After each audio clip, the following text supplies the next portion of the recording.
Buenas tardes a todos, bienvenidos al seminario gratuito de la problemática de la prueba pericial en los delitos de violencia contra la mujer e integrantes del grupo familiar. Mi nombre es Michel Strackman, soy miembro de la dirección académica de la Escuela Cereyux. El día de hoy vamos a tener una ponencia que consta de 1 hora y media, dividida en 3 ponencias. La primera va a ser liderada por el doctor José Luis Pacheco de la Cruz.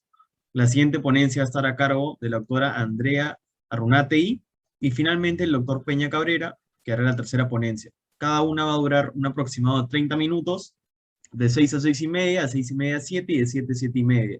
A las 7 y media va a iniciar la parte del conversatorio y la ronda de preguntas. Esto yo lo voy a volver a repetir en ese espacio, pero ustedes para hacer preguntas tienen dos modalidades. La primera es seleccionando la mano de la barra inferior que tienen del Zoom, donde se les va a habilitar para hablar y poder hacer la pregunta al ponente que ustedes deseen. Caso contrario, pueden hacer clic en el logo de preguntas y respuestas también en la barra inferior, tipear la pregunta y yo la voy a oralizar al ponente. Entonces, sin mayor preámbulo, voy a presentar al doctor José Luis Pacheco de la Cruz, quien es médico especialista en medicina legal, es auditor médico, docente en Derecho, docente en la Universidad Nacional Mayor de San Marcos, en la San Martín de Porres, en la Universidad Científica del Sur, en la Universidad Nacional de Piura y en la Academia de la Magistratura, así como en la Escuela de Posgrado de la Policía Nacional de Perú. Y es autor de diversas publicaciones respecto a la ciencia forense y ha sido ex gerente de criminalística del Ministerio Público. Doctor Pacheco, buenas tardes, lo escuchamos. Muy buenas tardes. Muchísimas gracias por la invitación. Gracias a todos los participantes que se van conectando a esta transmisión virtual.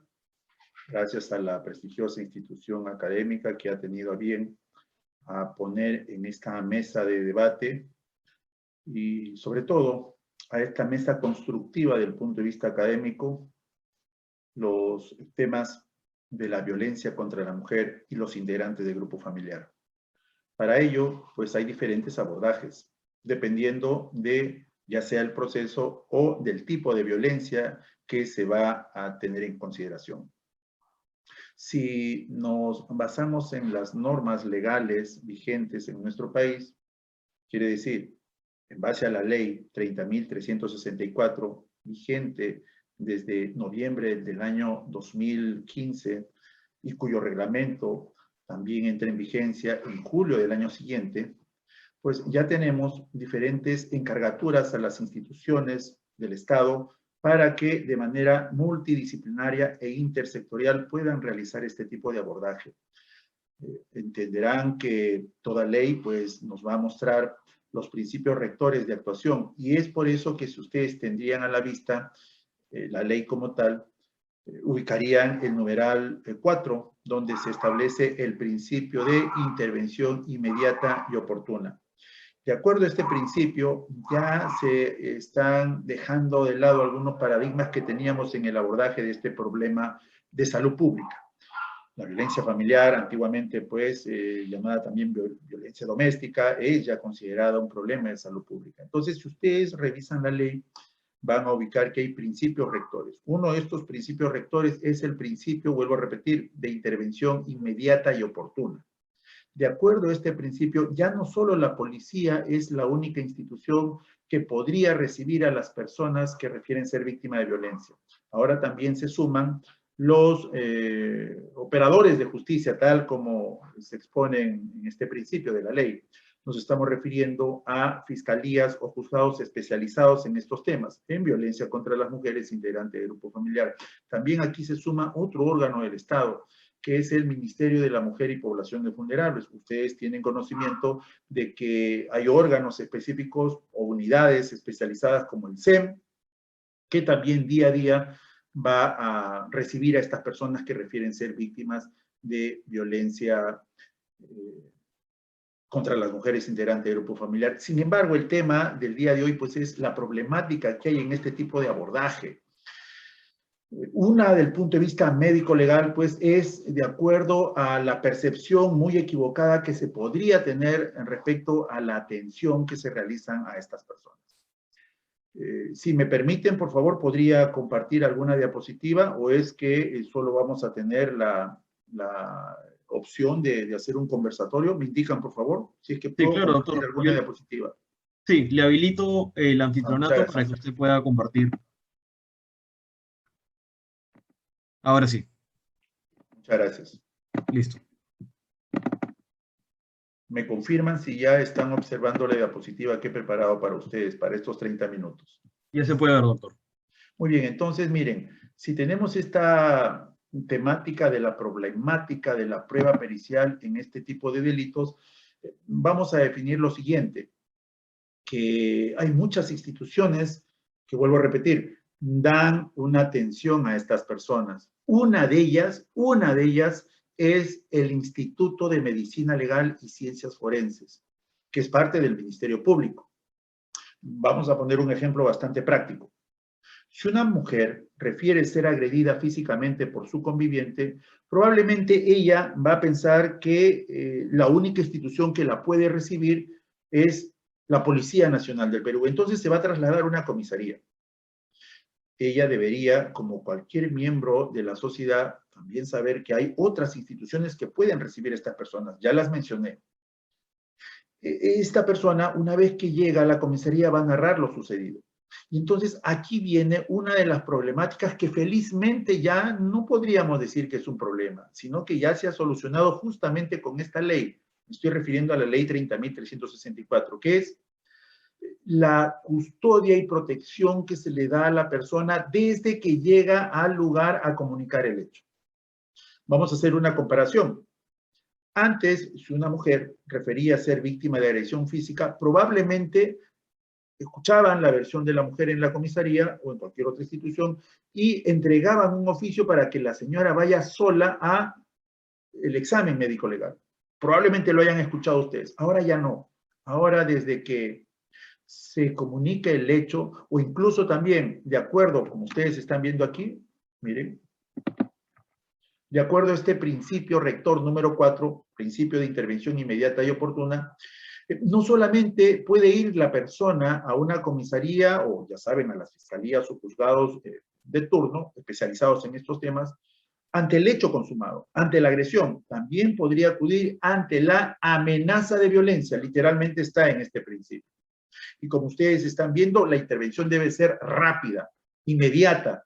No podemos tener dilaciones, menos por temas de documentos que se tendrían que exigir para este tipo de comunicación.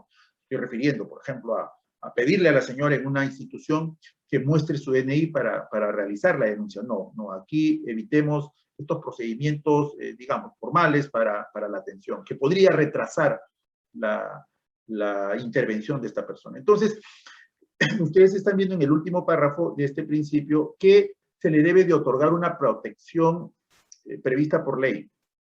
¿Qué quiere decir? Que apenas llega la persona, debe ser trasladada a la comisaría. No debería de la comisaría ir sola al médico legista. Entonces, la percepción de alguien que probablemente no esté capacitado en este sistema de abordaje médico legal sería la siguiente, y lo voy a poner aquí para el debate. Los médicos legistas que elaboramos en el Instituto de Medicina Legal y Ciencias Forenses, ¿realizaremos una atención continua o es de lunes a viernes? ¿O hay un horario de atención? ¿Qué creen? La respuesta probablemente será sí, seguramente hay una atención que no es constante. No, no, eso no es cierto. Recuerden, el sistema de atención médico-legal es de lunes a domingo, incluido feriados, las 24 horas del día. No estoy diciendo que un médico va a trabajar 24 horas, no. Estoy diciendo el sistema de atención médico-legal es de 24 horas al día. Los médicos, por ser médicos que laboramos en una institución pública, trabajamos 6 horas. Sin embargo, en las unidades médico-legales a nivel nacional, estoy hablando de unidades médico-legales desde Tumbes hasta Tacna, citando los dos lugares extremos o departamentos extremos de nuestro país, pues realizamos una atención permanente. Y los médicos trabajamos pues 6 horas. Sin embargo, en estas unidades médico-legales habrá un médico que trabajará 6 horas en la mañana, luego un médico que trabajará 6 horas en horas de la tarde, y cuando ya son las 8 de la noche, pues ingresará otro grupo de médicos para que trabajen 12 horas. ¿Por qué ellos ya no trabajan noche y madrugada 6 horas? Porque eso no es considerado una jornada laboral diaria, sino eso ya es considerado una guardia. Las guardias, los médicos las hacemos de 12 horas. Entonces, con esto ya se está dejando de lado digamos, ese prejuicio de que los médicos no atienden. Ahora, deben tener también en cuenta lo siguiente. Los médicos que realizamos atención a estas mujeres o integrantes del grupo familiar que refieren ser víctimas de violencias, no solo hacemos una actividad dentro de la unidad médico-legal. Puede ser que, por ejemplo, a alguien la agredan, va a la comisaría, la trasladan al médico legista a las 3 de la mañana y no encuentren un médico legista. No es que no haya médico legista, sino que probablemente el médico legista ha salido a realizar una actividad extramural. Entonces, si es que ha salido, por ejemplo, a realizar un levantamiento de cadáver o ha acudido a un hospital o a una clínica para examinar a otra persona que puede ser herida por proyectil de arma de fuego, o herida por un cuchillo o arma blanca, o puede ser víctima de una agresión y tenga lesiones que hayan puesto en peligro la vida de su vida, pues el fiscal, representante del Ministerio Público, acudirá con un médico legista a estas instalaciones a cualquier hora. Y entonces se le va a explicar cuando la persona acompañada puede ser del efectivo de la comisaría policial, o si no puede ser acompañada de un asistente de función fiscal o incluso hasta de otro fiscal que pueda acudir a la unidad médico-legal para solicitar una atención, que tomen asiento, esperen, porque el médico está no ausente, sino que ha ido a una diligencia y cuando regrese pues procederá al examen. Entonces, eso ya felizmente se viene solucionando con la programación de guardias ya no solo de un solo médico, sino de varios médicos a la vez. Entonces, esta problemática que se da en el sistema de atención, ya podemos decir, estando en el año 2021, que se ha solucionado. Sin embargo, aquí existe otra problemática más desde el punto de vista médico. Miren, de acuerdo a la ley 30.364, tenemos 4 tipos de violencia. 5 no, 4. Tenemos la violencia contra la mujer integrante del grupo familiar en su modalidad de violencia física, de violencia psicológica, de violencia sexual y de violencia económica o patrimonial. Hay una pregunta clásica aquí. Doctor, si usted es médico, ¿examina a qué personas? Bueno, nosotros como médicos examinamos a las personas, escuche bien lo que voy a decir, a las personas que refieren ser víctimas de, ya sea violencia física o ya sea violencia sexual. Nosotros los médicos no realizamos exámenes en personas que refieren ser víctimas de violencia psicológica, porque habrá otro profesional de la salud que se encarga de esta evaluación. Sin embargo, la ley es muy clara. Tipos de violencia: violencia física, violencia sexual, que le corresponde a la evaluación médica, en este caso médico-legal. Pero alguien que desconoce estos temas podría decir lo siguiente: doctor, ¿usted examinó a la señora? Sí. ¿Usted observó lesiones? Sí. Y ojo, todo lo que uno observa lo describe en un documento denominado certificado médico-legal. Estoy esperando la siguiente pregunta. Doctor, ¿quiere decir entonces que la señora ha sido víctima de violencia física? Esa es una de las, digamos, de las preguntas que deben ser explicadas justamente en estos certámenes académicos como el presente. Un perito médico o médico legista no está facultado para determinar si alguien es víctima o victimario. Entonces, algunos también preguntarán: doctor, pero sí puede decir que esta señora tiene lesiones producto de la violencia física. Bueno, nosotros podemos determinar si hay lesiones o no hay lesiones físicas o corporales, que son sinónimos. Algunos también utilizan el término de lesiones traumáticas, otros traumatismos. Pero hablar de violencia como tal, hay que tener bastante cuidado. ¿Saben por qué? Porque la violencia es una conducta y los médicos no determinamos conductas. Habrá toda una investigación que al final concluya si es que hubo pues una intención de ocasionar este daño corporal en la persona. ¿Quién determina la intencionalidad? ¿quién determina si es que aquí hubo una premeditación, hubo amenazas, hubieron antecedentes? ¿Es un caso reincidente? Bueno, todo eso ya saben que es producto de la investigación. Sin embargo, podría pensarse que es el médico quien va a determinar si alguien es víctima o no es víctima de violencia física. Eso no es cierto. Igual, en el tema de violencia sexual, ustedes saben que la violencia sexual se expresa en diferentes formas. Nosotros los médicos legistas examinamos a personas, escuche bien, que refieren ser víctimas de violencia sexual. No quiere decir que un médico después de la conclusión va a decir lo siguiente: sí, tal persona es víctima de violencia sexual. Eso no es así. Y si alguien pensó que eso era así, pues es el momento de aclarárselo.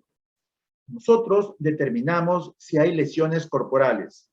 A nivel, por ejemplo, del área genital, si estamos ante un caso de delitos contra la libertad sexual, denunciados como tal, y de lo que está alrededor, que sería el área paragenital, o en otras partes del cuerpo, que sería lesiones en el área extragenital. Esos términos, todo aquel que tiene a la vista un certificado médico legal por integridad sexual, es el nombre correcto, pues tendría que conocerlos, y tendría que interpretarlos como tal.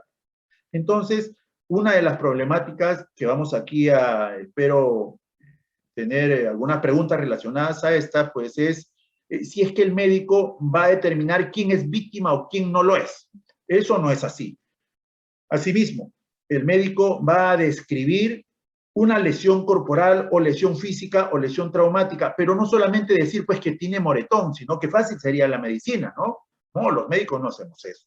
Los médicos utilizamos nuestras guías o manuales o protocolos o documentos normativos institucionales para llegar a un pronunciamiento pericial. Recuerden, problemática en la prueba pericial. Esta guía que tienen a la vista, que justamente está vigente desde el año 2016, entenderán por qué es del año 2016. Recuerden, cuando entra en vigencia la ley 30.364, 2015, al año siguiente, en el 2016, entra en vigencia el reglamento de la ley 30.364. Y si ustedes pueden revisar ese reglamento, en la última parte, en las disposiciones finales, se le encarga al Instituto de Medicina Legal a elaborar esta guía que contenga parámetros, que contenga los procedimientos para el examen como tal. Y no solamente para que todo médico legista, vuelvo a repetir, que está laborando en unidades médico-legales desde Tumbes hasta Tacna, lo pueda utilizar, sino esta guía también está dirigida para que sea utilizada por cualquier otro médico que no sea médico legista. ¿Por qué decimos esto? Porque recordarán que en la ley 30.364, en el artículo 26 de esta ley, se establece que no solo un médico legista puede estar facultado para realizar este examen, sino cualquier médico de un establecimiento de salud, ya sea del Estado o ya sea particular. Entonces, si en un lugar muy lejano de la capital de un departamento no hay médico legista, porque no hay una unidad médico legal en ese distrito, pues sería incorrecto que estén trasladando a la persona hasta la capital, demorándose 6 horas u 8 horas para que la vea a esta persona un médico legista. Eso no es correcto. ¿Por qué? Porque en ese distrito, por más alejado que esté de la capital, pues va a haber un puesto de salud, va a haber un centro de salud. ¿Y quiénes trabajan ahí? Pues médicos. Doctor, pero ellos no son médicos legistas. ¿Y acaso la ley establece que solamente los médicos legistas estamos o somos los facultados para hacer este tipo de exámenes? No, revise el artículo 26. Cualquier médico de un establecimiento de salud del Estado está facultado para hacer este tipo de examen físico, y el documento que emita, justamente el artículo 26, tiene por nombre certificado médico. Los certificados médicos que emitan los médicos de los establecimientos de salud, pues tienen un valor probatorio para este tipo de investigaciones de violencia contra la mujer integrante del grupo familiar. Entonces, para eso fue creado este documento, digo normativo, institucional, porque no es cualquier texto académico, no, es un documento del propio Instituto de Medicina Legal y Ciencias Forenses, año 2016. Y aquí se establece el cómo realizar un examen. Seguramente ustedes ya en el desarrollo de los siguientes eventos, pues aprenderán a interpretar términos y procedimientos que utilizamos los médicos durante esta evaluación. Recuerda, ya la persona ha sido trasladada de la comisaría, de la fiscalía, del juzgado, o puede ser del Ministerio de la Mujer y Poblaciones Vulnerables a la unidad médico-legal. Ahí hay todo un procedimiento para la admisión, pero, vuelvo a repetir, aplicando el principio de intervención inmediata oportuna, este sistema de atención o de recepción tiene que ser pues rápida. Una vez que ya ingresa al consultorio médico legal, pues el médico va a presentarse como tal, va a explicar en qué consiste el examen y va a solicitar su consentimiento. No es como alguien puede pensar, señora, ¿dónde la han golpeado? Aquí, doctor. A ver, voltee para allá. ¿Algún otro golpe? No, doctor. Eso es todo, gracias. Eso no es así. Si alguien pensó que eso era así, pues consideraríamos también como una problemática, ¿no? Claro, porque eso no es así. Una evaluación médico-legal no es solamente ver golpes. Si alguien pensó que eso era así, pues estaba muy equivocado. Miren, aquí la señora refiere que su pareja la ha golpeado en el brazo y nos señala aquí. Mire, doctor, me ha golpeado en el brazo. Me ha tirado un puñete, doctor. Ahí está, mire, ahí está mostrando la persona digamos, esta lesión. Yo les hago una pregunta, le voy a hacer 5 preguntas, y esto se hace en los temas académicos cuando lo desarrollamos, pues, en los eventos como tal, ¿no? ¿Esta es una lesión o no? ¿Qué creen? Doctor, ¿cómo que no? Pues sí, porque si la señora refiere que ha sido víctima de agresión y que tiene un golpe, pues tiene que ser un golpe. Entonces, ¿el médico para qué está? El médico tiene que examinar y tiene que verificar si esto es o no una lesión. Pero, doctor, ¿no está viendo? Mire, hay muchas personas incluso que podrían tener algo semejante a una lesión y en el fondo no serlo. Por ejemplo, alguien se puede aquí maquillar con una sombra en el párpado, o alguien incluso puede poner su huella en un documento y ya saben cómo queda el dedo, ¿no? Miren, yo me hago así. Ahí está, miren. ¿Cuál es la finalidad del examen médico legal en los casos de violencia contra la mujer integrante del grupo familiar? De acuerdo a la guía que acabo de mencionar, pues en verificar si esto es una lesión o no. Si es que es una lesión, determinar si es una lesión traumática o si es una lesión inflamatoria patológica. Dígame, ¿esto puede ser producto de una alergia o no? Doctor, yo no sé, no soy médico. No es necesario que usted lo conozca. Para eso estamos los peritos médicos. Entonces, si es una lesión y es una lesión traumática, pues hay que colocarle el nombre. Doctor, muy fácil. ¿Qué es muy fácil? Ese moretón, pues, doctor. A ver, ¿cómo cree que se le denomina ese moretón? Pues hematoma, doctor. Otro problema más que lo escucho ya con estos 20 años de ejercicio en la labor médico-legal. Algunos creen que el clásico moretón es un hematoma. Para eso tendría que demorarme no 30 minutos, sino aproximadamente 2 horas para explicarles cómo se forma este moretón, cuyo nombre correcto es equimosis. Tendría que explicarles cómo se puede romper un vaso sanguíneo que está a nivel de la piel y que son vasos sanguíneos muy pequeños, denominados capilares. Y cuando se rompe, mira, producto de la contusión, pues va a salir un poco de sangre y eso se va a ver a través de la piel. ¿La sangre qué color es? Ya saben qué color es, ¿no? Y ya van a ver ustedes también la coloración que tiene. Y mientras pasen los días, esa coloración va a cambiar. A eso se le llama cronología.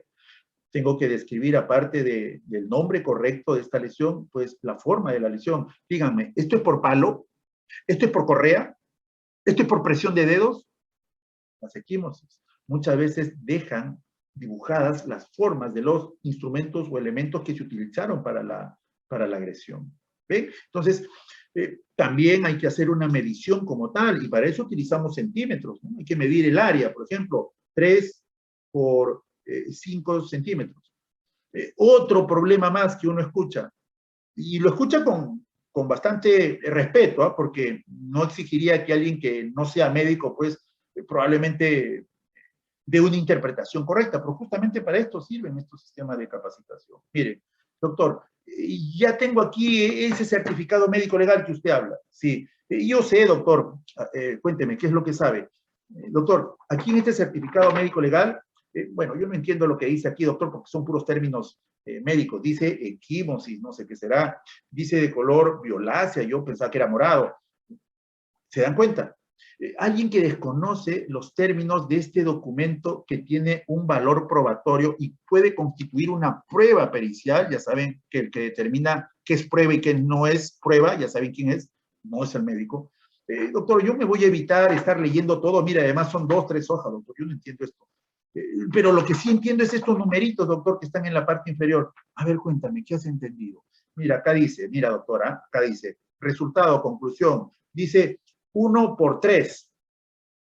A ver, ¿qué entiendes 1 por 3? Ah, es que seguramente mide 1 centímetro por 3, pues, ¿no? Por eso sale 1 por 3. Ah, o sea que si mide 3 por 8 centímetros, ¿qué vas a pensar que voy a colocar aquí? Pues colocarás 3 por 8. Bueno, en primer lugar, uno no coloca operaciones matemáticas como conclusión. ¿Y por qué digo eso? Porque puedo escuchar a alguien decir lo siguiente, doctor, usted, ¿cuánto calificó la lesión como tal? Bueno, no me diga doctor, ya sé ya, usted ha calificado según lo que dice aquí 3 por 8. Yo le diría a esa persona que está mencionando eso, ¿y dónde está la multiplicación? Porque 3 por 8 es 24. Ese es otro problema. Interpretación de conclusiones. Uno, cuando analiza un documento, no solo debe de leer conclusiones, debes de interpretar cómo se obtiene esa conclusión. Es algo parecido. ¿Ya tienen la resolución judicial? Sí, aquí está. A ver, vamos a ver, son 10 hojas, ¿no? Al final, ¿qué dice? Se resuelve ya. Algo parecido a eso. Y eso no es así. Felizmente, eso ya no viene sucediendo mucho en nuestro país por los sistemas de capacitación. Algo parecido a esto. Esta persona podría decir lo siguiente, doctor, ¿sabe qué? Me golpearon en las piernas y tengo muchos hematomas. Bueno, ya saben que estos no son hematomas. Estos son equimosis. Y estos no son piernas. Estos son muslos. Y vean la coloración. Muchas veces alguien puede decir, ¿me golpearon hoy? Sí, pero aquí es de color verduzco amarillento. Entonces, cuando nosotros vemos las equimosis como lesiones, debemos de identificar la coloración. Y esa coloración no es porque lo digo yo, sino es porque está como parámetro, como característica en la descripción de la guía. Nadie se pondría aquí frente a un micrófono y frente a una cámara a hablar sin un sustento bibliográfico. Nadie.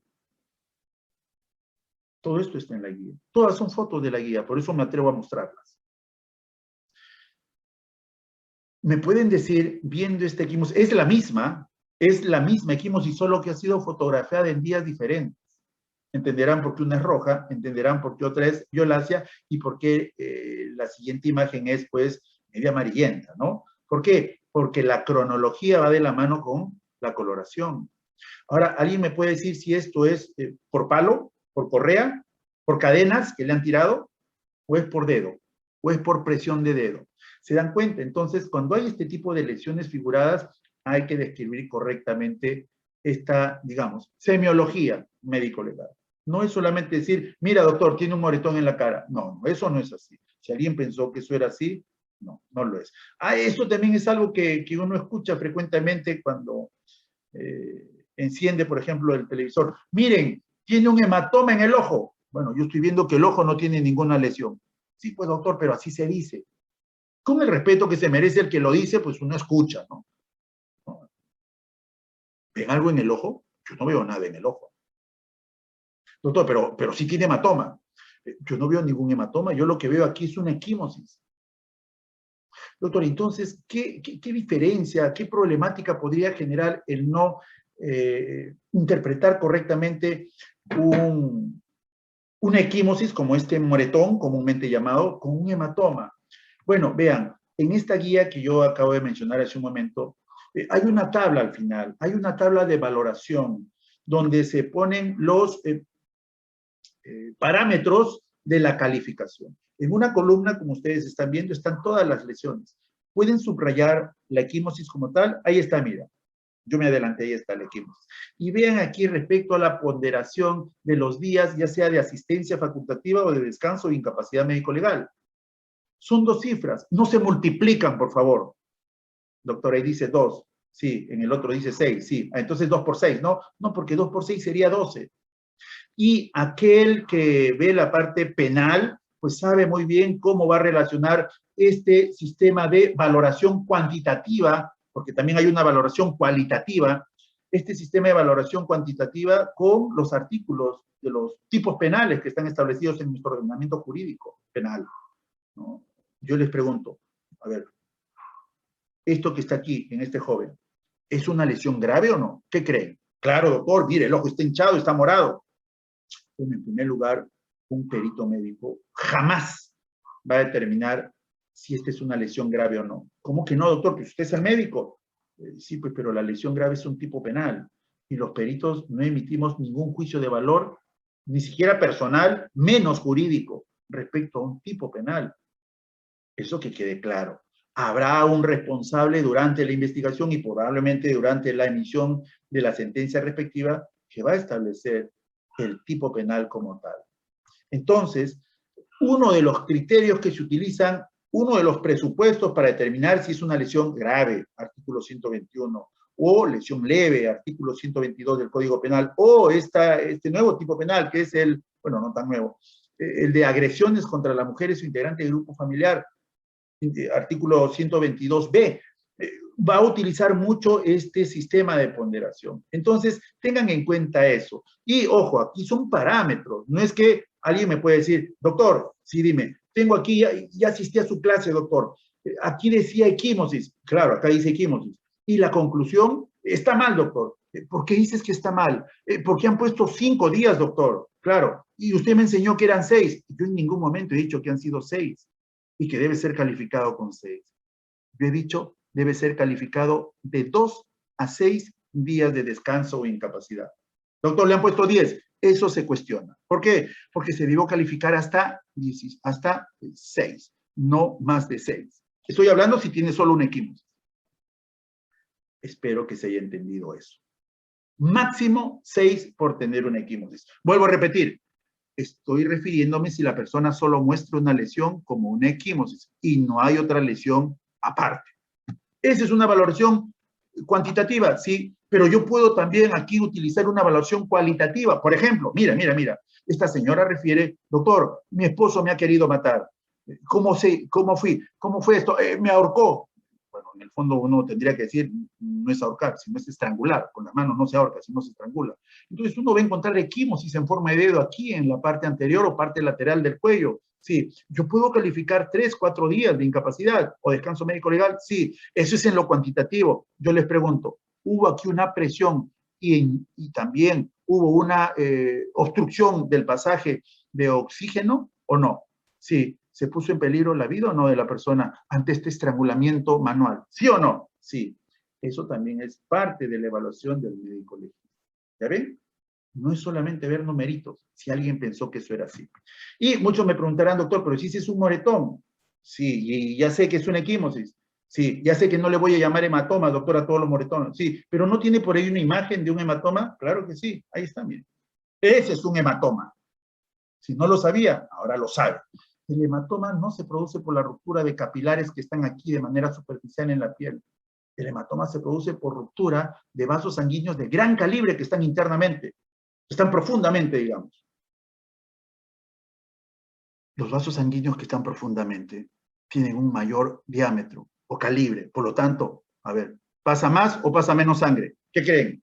La respuesta es sencilla, ¿no? Pasa más sangre. Y si se rompe, entonces se va a acumular, se va a formar una colección sanguínea. Es muy diferente un hematoma a una equimosis.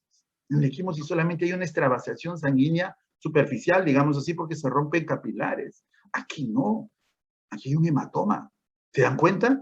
Incluso yo aquí a la señora puedo solicitar una evaluación complementaria, como una evaluación oftalmológica, porque puede ser que hay un desprendimiento de retina. O sea, esta es una evaluación integral. No es que, a ver, ¿qué numeritos tiene el certificado? Bueno, felizmente eso ya no se observa en nuestro país. No es parte ya de la problemática porque tanto como el doctor Alonso Peña Cabrera, quien siendo mi saludo, si es que está aquí con nosotros, acompañándonos, pues él sabe muy bien que ya esto lo hemos trabajado años y años y años en aulas de manera presencial, en diferentes maestrías a nivel nacional y ahora sobre todo en este sistema de virtualización del conocimiento con este tipo de abordajes. Y si quisiera comparar usted la valoración o cuantificación de una equimosis con un hematoma, miren, ahí está el hematoma, miren hasta cuántos días se califica. Hasta 15 días de incapacidad. Entonces, ya saben que hay una valoración médico-legal cuantitativa en días de asistencia, en días de incapacidad, pero también hay una valoración cualitativa. Por ejemplo, si esta mujer ha sido apuñalada, le han disparado con un proyectil de arma de fuego, pues acudiremos al hospital. Acudiremos a la clínica, evaluaremos a la persona, revisaremos la historia clínica, ahí está la historia clínica, observaremos sus funciones vitales y al final determinaremos si es que se puso en peligro o no la vida de la persona. Al igual, si es que hay una persona que tiene lesiones producto de un agente con filo, le han hecho muchas lesiones, por ejemplo, le han ocasionado lesiones cortantes, se hace una evaluación en el momento y posteriormente también para ver si hay alguna desfiguración o no. Nosotros también los peritos manejamos este tipo de guías, ya no de valoración integral de lesiones corporales. Hay guías específicas de, por ejemplo, la que estoy mostrando aquí, de valoración o de determinación de estas desfiguraciones o deformaciones del rostro. Ejemplos, lo tenemos muchos. No voy a hablar más de estos ejemplos porque seguramente va a haber alguien encargado de este sistema de capacitación. Soy el doctor José Luis Pacheco de la Cruz, médico especialista en medicina legal, y por temas del tiempo no he querido extenderme más. Además, hay otros expositores que continuarán con la temática. Muchísimas gracias. Lo que corresponde ahora es la segunda ponencia y va a estar a cargo de la doctora Andrea Arrunate y Chávez. Ella es psicóloga forense, especialista de parte, acreditada por la SUNEDU, es bachiller en la Universidad Nacional Hermío Balizán de Huánuco, titulada como licenciada en psicología en la Universidad Nacional de Hermío Balizán de Huánuco. Tiene una experiencia de 18 años en la psicología y 15 años ha trabajado como psicóloga forense en la división médico-legal de La Libertad en Trujillo. Y actualmente es psicóloga forense de parte a nivel nacional y bachiller en Derecho de la Universidad César Vallejo de Trujillo. Debido a unos temas personales, la doctora Arrunate no va a contar con una cámara, así que solo va a utilizar su micrófono. Repito nuevamente, finalizada su ponencia, corresponde la tercera ponencia y última de hoy día, que es la del doctor Peña Cabrera, y luego pasamos a la parte de preguntas. Doctor Arrunate, buenas tardes, le escuchamos. Muy buenas tardes, tengan a todos ustedes, agradeciendo de antemano el poder participar con ustedes en el día de hoy con respecto a lo que es el tema de la violencia familiar, ¿no? La ley 3364 para prevenir, sancionar y erradicar la violencia contra las mujeres y los integrantes del grupo familiar y a niños, adolescentes, varones víctimas de violencia. En este sentido, cabe recalcar que hoy en día contamos con las guías, que ya muy bien lo ha dicho el doctor Pacheco, con respecto a las guías médico-legales, que son las guías oficiales a nivel nacional, que obran desde el año 2016. Estas guías, por ejemplo, con respecto al tema de la violencia, tenemos dos. La guía de procedimiento, que es de la entrevista única en cámara GESEL, ustedes deben de saber ello, puesto que los delitos contra la libertad sexual, llámese violaciones sexuales o actos contra el pudor, pues emanan básicamente de los que se realizan en cámara GESEL, y esta es una guía especializada dentro de las cuales nos genera a los peritos oficiales y así como a los peritos de parte la intervención en esta, ¿no? Llámese, por ejemplo, cómo es la forma del abordaje durante la entrevista, qué tipos de preguntas, en donde, por ejemplo, se deben evitar preguntas ambiguas, sugestivas, capciosas.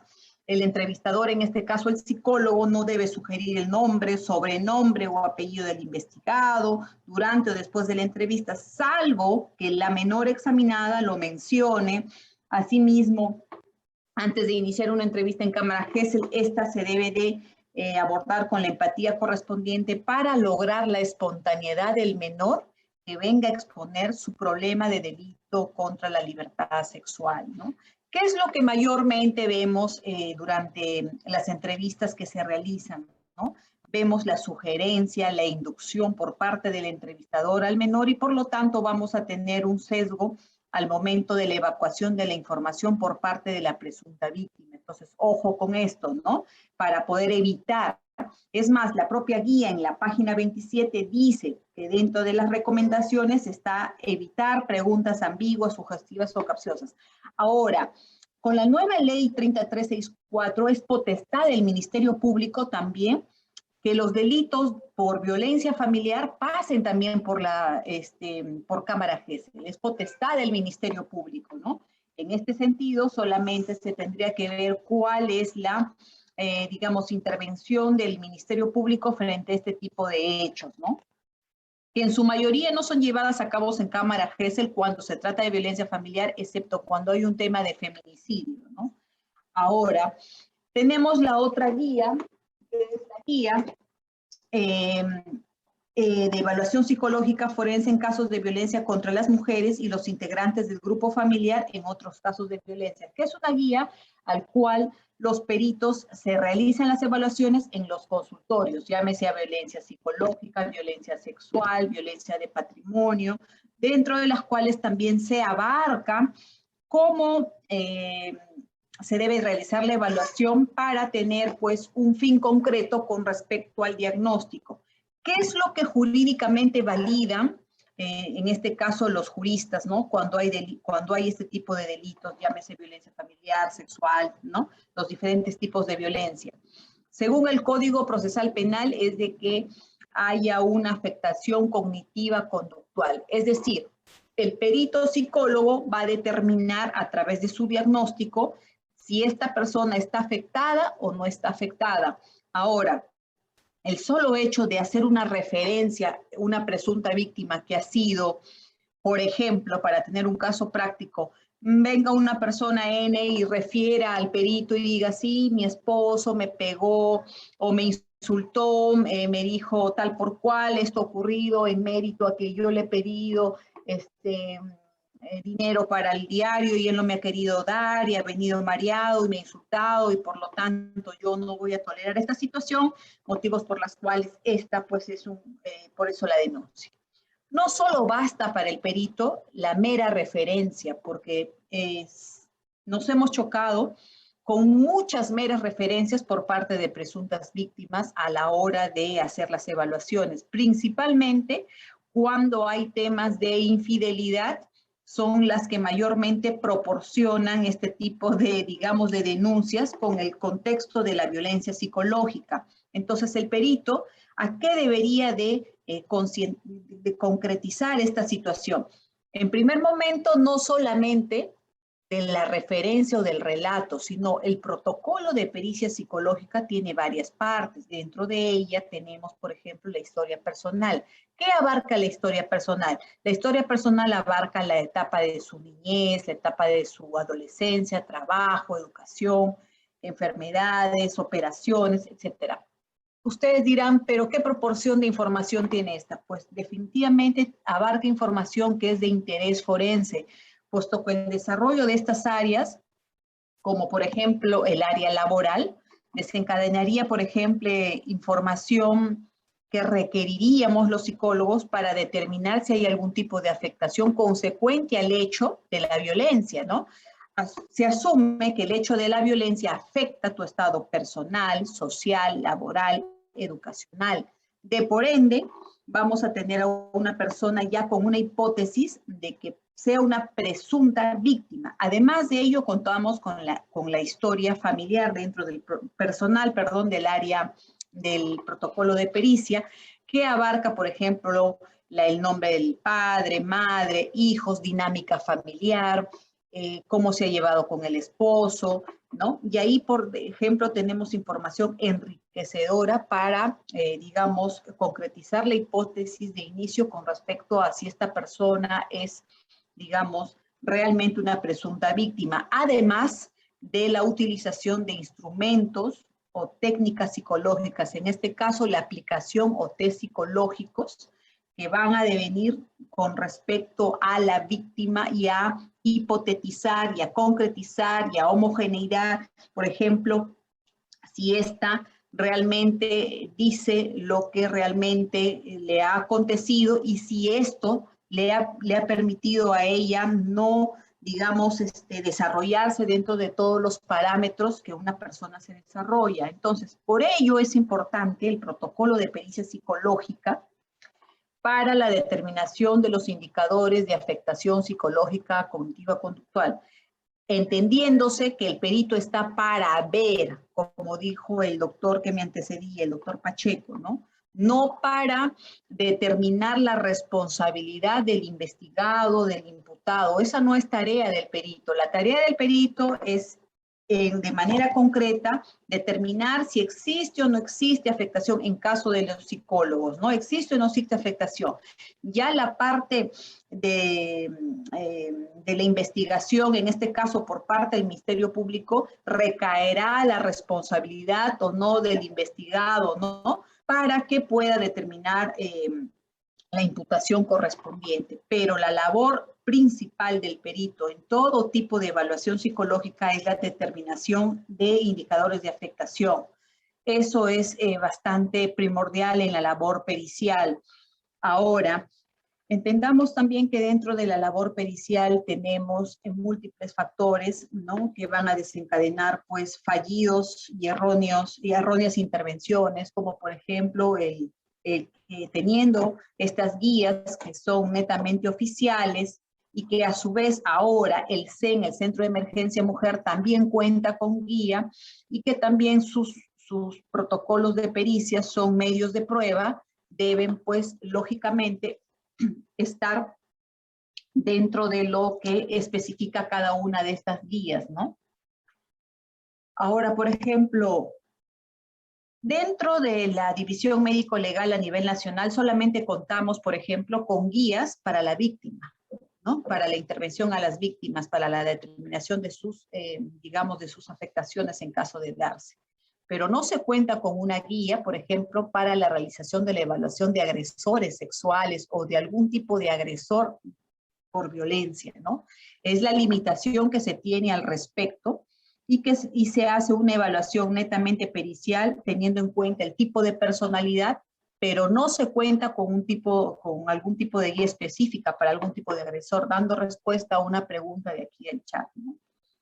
Asimismo, tenemos que se ha establecido dentro de estas guías de evaluaciones psicológicas los tiempos estimados de intervención, de evaluación, porque muchas veces nos topamos con evaluaciones de violencia familiar o de violencia sexual que solamente se han dado de manera primigenia en una sola cita. Entonces, el fallido, digamos, diagnóstico en ese sentido es la limitación del tiempo, porque entendamos que la entrevista, el motivo de la evaluación, la aplicación y calificación de instrumentos, los análisis e interpretación de resultados resultaron insuficientes con una sola cita. Por lo tanto, tampoco eso va acorde, de acuerdo al estipulado en las guías oficiales, que nos da como tiempo estimado de 4 horas, que son 240 minutos, ¿no? Además de ello, entendamos que los peritos oficiales cuentan con esta guía y al contar con esta guía deben de guiarse por esta situación, ¿no? Entonces, por lo tanto, al tener ustedes los juristas y poder contar con un perito de parte en este caso, que debe en algunos casos acompañar al perito oficial cuando se ha acreditado de primer momento, entonces es que se rigen a que estos deban de cumplir exactamente lo que dice la guía, porque si un perito oficial teniendo guía no hace uso de estas que están proporcionando información a nivel nacional aprobada, entonces, ¿de qué situación podríamos hablar con respecto a la conclusión que se da en un protocolo de pericia psicológica, ¿no? Además de ello, también entendamos que las especificaciones de estas guías son totalmente claras y nos da un ordenamiento para así poder nosotros acomodar el diagnóstico y poder determinar qué tipo de afectación tiene esta. Y a su vez también tengamos en cuenta que también si no está afectada una menor se debe de proponer más que una proporción, se debe de determinar también, ¿existe afectación o no existe afectación? Porque ¿qué es lo que se lleva a cabo ahora, no? El perito oficial, cuando no encuentra afectación o cuando no está clara su deducción diagnóstica, no pone afectación ni tampoco pone que no tiene afectación. Entonces deja una situación abierta o a la deriva, ¿no? En este sentido hay que ser bastante específicos para la determinación de esta, porque entendamos que ustedes mejor que yo saben que la violencia familiar la violencia hoy en día es sancionable y tiene pues un tema jurídico al cual se deben, precisamente por eso existe esta nueva ley, ley 30364, ¿no? Y que además nos habla de la violencia física, la violencia psicológica, la violencia sexual, la violencia...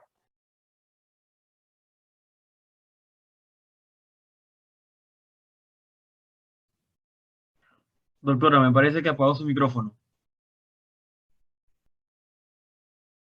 Ay, sí, lo que pasa es que estoy teniendo unos problemas aquí de red, por eso es que se me va la señal. Bien, les decía que hablábamos de violencia física, violencia psicológica, violencia sexual, violencia económica, ¿no? O patrimonial, que hoy en día es lo que la mayoría de personas va con respecto a la omisión, por ejemplo, del tema de las pensiones alimenticias, ¿no? Y que ahora está taxativamente propuesta como un tipo de violencia, ¿no? Pero para ello se requiere mayor información con respecto a una afectación propia de esta, ¿no? No sé con cuánto tiempo más dispongo, disculpe. Doctora, dispone de 5 o 10 minutos adicionales. Solo me resta decirle, pues, que las personas que están dentro del ámbito jurídico deben de empaparse con respecto a estas guías oficiales a las cuales los peritos están adscritos y deben de cumplir a cabalidad por la normatividad que exige en estos casos los temas de violencia, ¿no? Es todo lo... Bien, muchas gracias, doctora. Gracias por la ponencia. Corresponde ahora la última ponencia, que es la ponencia del doctor Alonso Peña Cabrera. Él se está conectando en esos momentos. Doctora Andrea, hay una pregunta que le han hecho en el chat, así que voy a aprovechar para hacérsela mientras se conecta el Sí, doctor. claro, dígame. La pregunta viene de Raquel y ella dice, si la pericia recomienda terapia reeducativa del agresor, ¿podría precisar cuáles son los factores de eficacia de este tratamiento para evitar que se repita la violencia? En realidad, los peritos psicólogos forenses hacer tal sugerencia es porque se ha evaluado al agresor sexual. Pero quien determina el tipo de terapia de agresor sexual es quien hace la cuestión terapéutica propiamente dicha, ¿no? Y la cuestión terapéutica no la hace un psicólogo forense porque nuestra limitación es únicamente diagnosticar el tipo de terapia que recaería en un agresor sexual ante una recomendación es el que únicamente hace la evaluación al agresor, pero como terapeuta. Bien. Una segunda pregunta es de Ángel. Sabemos que el artículo 122b del Código Penal tiene como requisito que la víctima tenga afectación psicológica cognitivo-conductual. Usted lo acaba de mencionar, los psicólogos no están poniendo ahí la conclusión, eso por un lado. Luego sabemos que toda denunciante va a tener alguna reacción o conflictos, eso determina que tenga afectación.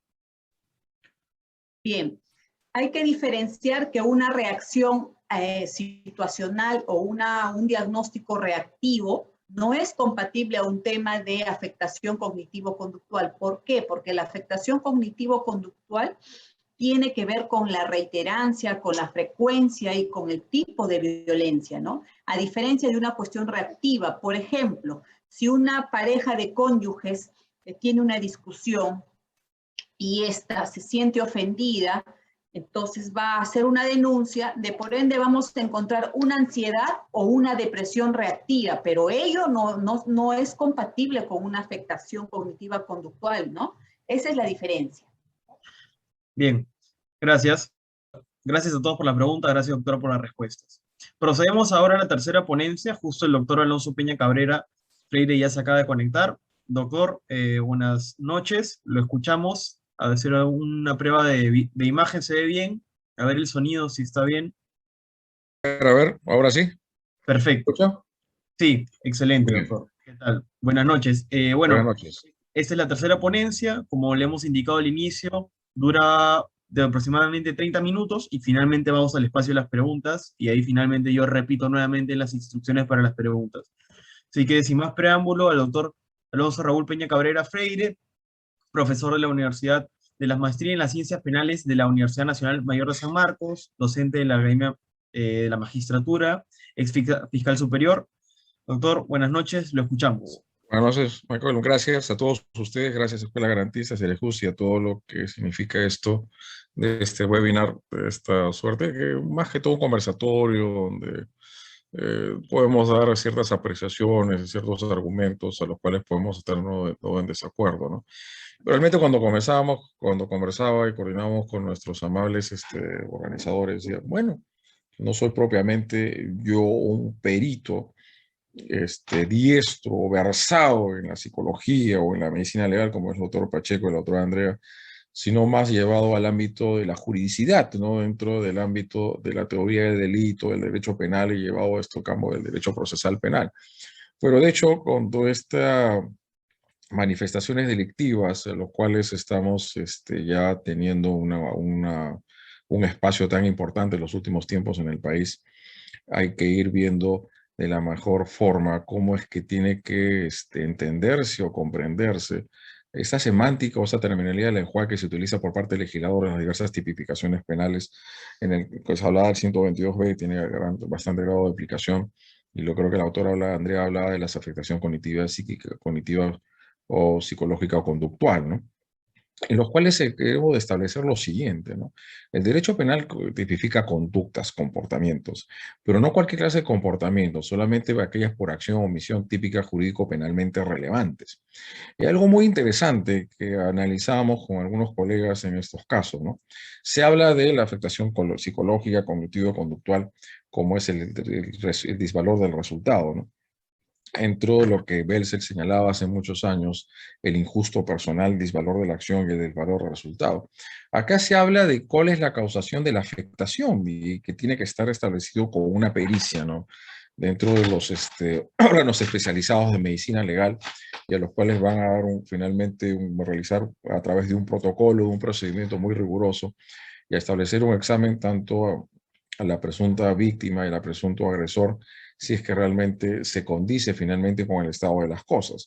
Pero regresando a lo otro, si resulta interesante y lo propongo tal vez como tema, ¿cuál propiamente deben ser aquellas conductas que pueden ser infractoras de la norma, que generen ese riesgo jurídicamente desaprobado en términos de imputación objetiva y que pueden finalmente definir esa calificación como conductas agresoras, una agresión verbal? Otra cosa es la agresión física, ¿no? Cuando alguien finalmente golpea a otra, sea de manera dolosa o culposa, y le genera cierta afectación de integridad física, corporal o anatómica, pero cuestión distinta es saber y aparecen lo que son las agresiones verbales, y dentro de las diversas circunstancias que pueden darse en una sociedad muy conflictiva y sobre todo dentro del hogar. Claro, una cosa es la violencia familiar y la violencia de género. La violencia de género viene a trascender finalmente la violencia familiar dentro de las diversas interactuaciones en las cuales se puede desempeñar finalmente participar una mujer y ahí ser objeto de una agresión. Dentro de estas postulaciones que tienen que llevar piano a piano a la probática respectiva por su solo condición de tal, como un elemento subjetivo de naturaleza intensificada ajeno al dolo, que tiene que tener una probática, pero esa probática debe ser objetiva y esas objetivas son finalmente los contextos que se describen en el artículo 108b de la parte especial del Código Penal, que tiene una réplica y una incidencia normativa en algunos delitos de lesiones conforme a las diversas modificaciones que se produjeron a partir de la 3364 y sobre todo el decreto legislativo 1323 y la 3819 dentro de este contexto normativo, ¿no? Entonces, las pericias, ¿no? Las pericias es esa evaluación por el profesional, por el órgano especializado, el médico, el psicólogo o el psiquiatra, que tiene que hacer finalmente una evaluación muy rigurosa conforme los puntos que le coloca la fiscalía. El fiscal finalmente, o la fiscal, representante del Ministerio Público, quiere establecer finalmente el grado de afectación psicológica cognitivo-conductual. Y para eso tiene que haber un desarrollo argumentativo y una exposición fáctica de los hechos materiales de incriminación. Esta cuestión muy importante a partir de dos consideraciones que voy a señalar en este momento.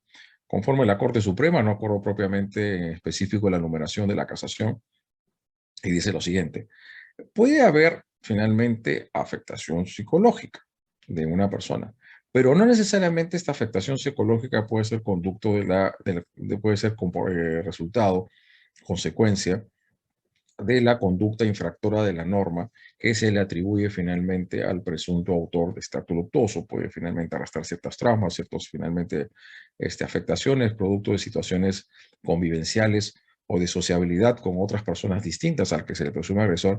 Ese es un punto importante. Y segundo, pues, de que no toda finalmente desaveniencia o discusión que se produce dentro del seno familiar, dentro de pareja o no pareja, porque finalmente violencia familiar y violencia de género, puede significar un acto constitutivo de agresiones intrafamiliares dentro de la modalidad por agresión psicológica, ¿no? Agresiones verbales que de manera cierto grado sistematicidad o grado de utilidad afectar finalmente los bienes jurídicos objeto de tutela conforme la Corte Suprema lo definió en el desarrollo del acuerdo plenario 2019 de la Corte Suprema con respecto a la prohibición o la proscripción de aplicar el principio de oportunidad del acuerdo reparatorio en el delito de agresiones, pese a señalar la misma Corte Suprema que se trata de conductas levísimas desde un punto de vista antijurídico del contenido material del injusto. Dicho esto, entonces, los fiscales, y yo también lo soy, pero no tengo absolutamente nada que ver con esta especialidad, tienen que recurrir finalmente a las pericias respectivas para que le puedan dar ciertos indicadores y ciertos componentes.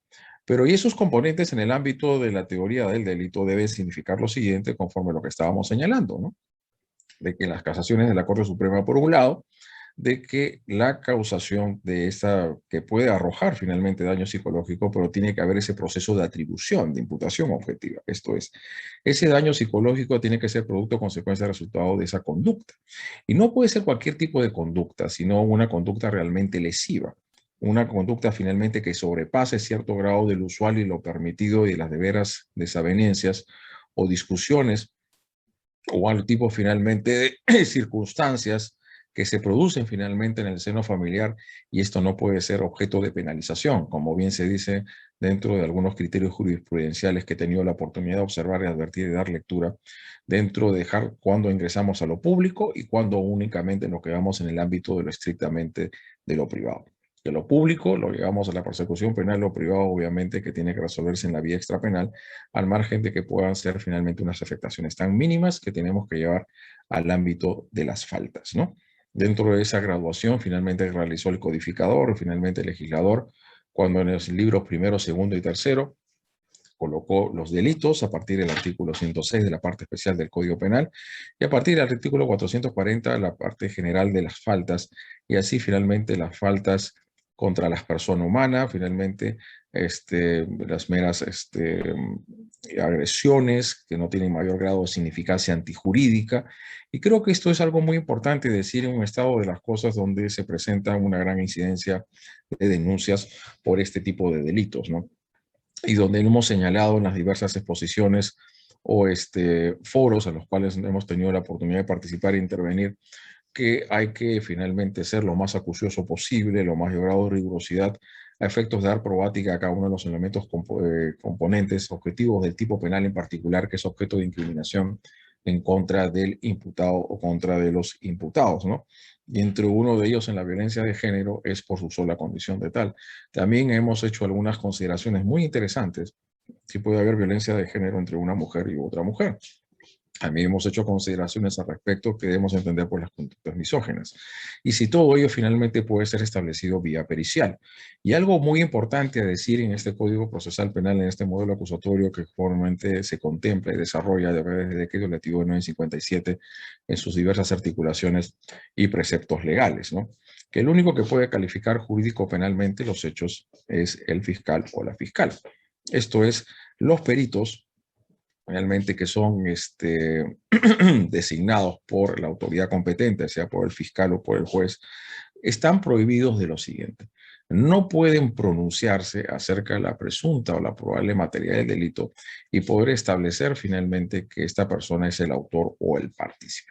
Los indicadores, los componentes evaluativos y las conclusiones que finalmente hagan arribar estas pericias puedan finalmente definir o advertir que hay un tipo de daño en los diversos componentes cognitivos, psicológico o conductual.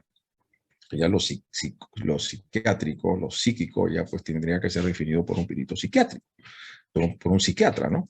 Y tampoco puede finalmente entonces señalar que esta persona que ha sido objeto de violación es la persona que cometió finalmente el acto luctuoso al cual está siendo materia de imputación por parte de la Fiscalía y por no parte del órgano jurisdiccional, ¿no? Y dentro de las variables que tenemos que siempre finalmente garantizar en un derecho penal democrático, un derecho penal del acto por una culpabilidad por el acto, ¿cómo es que se pueden establecer los niveles de peligrosidad o finalmente de agresividad de una persona ante las diversas finalmente situaciones reactivas que pueden suscitarse en un determinado momento y circunstancias? No todas las personas finalmente asimilan de la misma manera una situación muy angustiante. Esto es la muerte de una persona, veo esto finalmente el contexto del COVID-19. Y como decíamos en otras participaciones, en lo que se refiere, por ejemplo, a las agresiones finalmente mutuas o injurias recíprocas que pueden darse entre los miembros de la pareja convivencial o de cónyuges, ¿no? Entonces, estas injurias que se producen en un contexto determinado, de un poco de ira, un poco finalmente de estrés que se ha sobredimensionado en este contexto del COVID-19 y que una situación de esta naturaleza de injurias recíprocas o tipo de malos tratos recíprocos, si se quiere decir, entre uno y otro, sean constitutivos de violencia familiar o violencia de género. Si esto es así, ambas personas tendrían que ser objeto de denuncia cada uno por su propio injusto, como decimos en el ámbito del derecho penal. Este tema pericial y las pericias psicológicas me ha parecido muy interesante cuando he tenido la oportunidad de analizar más allá del delito de agresiones intrafamiliares, que antes eran comportamientos que eran constitutivos de falta y ahora son constitutivos de delito, conforme a una política criminal obviamente más penalizadora, represiva, retributiva por parte de las autoridades públicas competentes. En el ámbito de los delitos sexuales, ¿no? Porque también los delitos sexuales se habla de una expresión de violencia de género, pero una violencia de género que, si bien es cierto, lo identificamos a las mujeres como sujetos pasivos o víctimas, que también lo podemos llevar a la trata de personas, delito de explotación sexual,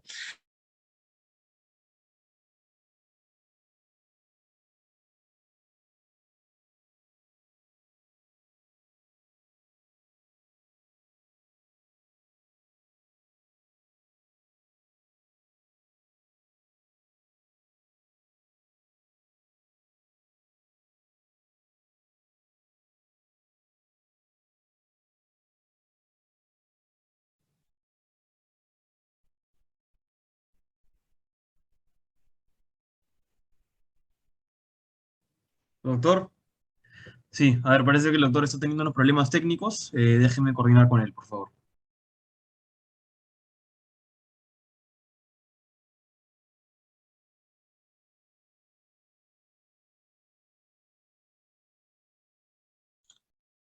¿me escuchan?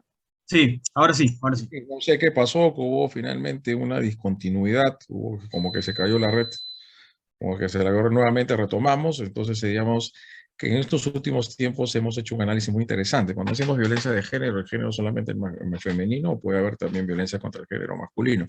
En ese sentido, en los delitos sexuales, hemos observado que también niños y adolescentes, es decir, varones o hombres, también son objeto de afectación y vulneración a este bien jurídico tan importante que es la intangibilidad, o dígase la indemnidad sexual. Y sea niños o niñas o adolescentes, y donde se habla de la creación única de víctima en cámara GES, el efecto de evitar una revictimización o una segunda victimización, me parece muy importante lo que se llama las pericias psicológicas. Y podría hacer las siguientes interrogantes. ¿Qué pasa cuando la pericia psicológica, esto es, no arroja un daño? Pese que se ha acreditado a través de el examen médico legal que ha habido de floración, que ha habido acceso a canal sexual, en el caso del delito de violación sexual. En este caso, esta pericia que arroja en negativo, que no se cuelan finalmente secuelas negativas, significaría en este caso de que no habría este delito, que no se habría consumado el delito de violación contra la intangibilidad sexual, porque considero que las pericias psicológicas en los delitos sexuales cobran una trascendencia mayor en el ámbito de cuando se afecta la intangibilidad y no la libertad sexual, entendiendo todos nosotros que libertad sexual solamente lo tienen las personas mayores de 14, porque los menores de 14 y los totalmente privados de discernimiento no tienen libertad, sino lo que tienen es indemnidad sexual. Entonces la pregunta estaría, y lo podemos llevar al debate, La pericia psicológica que arroja en positivo en afectación en este orden de la psique de la persona humana, de la víctima, el sujeto pasivo del delito, es determinante o condicionante de la acreditación de la materialidad del delito de violación, distinto obviamente a un delito de agresiones intrafamiliares, violencia contra la mujer, de afectación psicológica. Si no hay esa afectación psicológica, no hay disvalor del resultado. Pero como reiteré minutos atrás, no solamente se requiere disvalor del resultado, sino disvalor de la acción. Y el disvalor de la acción tiene que ser que esa conducta, y no cualquiera, sino realmente una altamente o potencialmente lesiva, haya generado esta finalmente afectación psicológica, ¿no?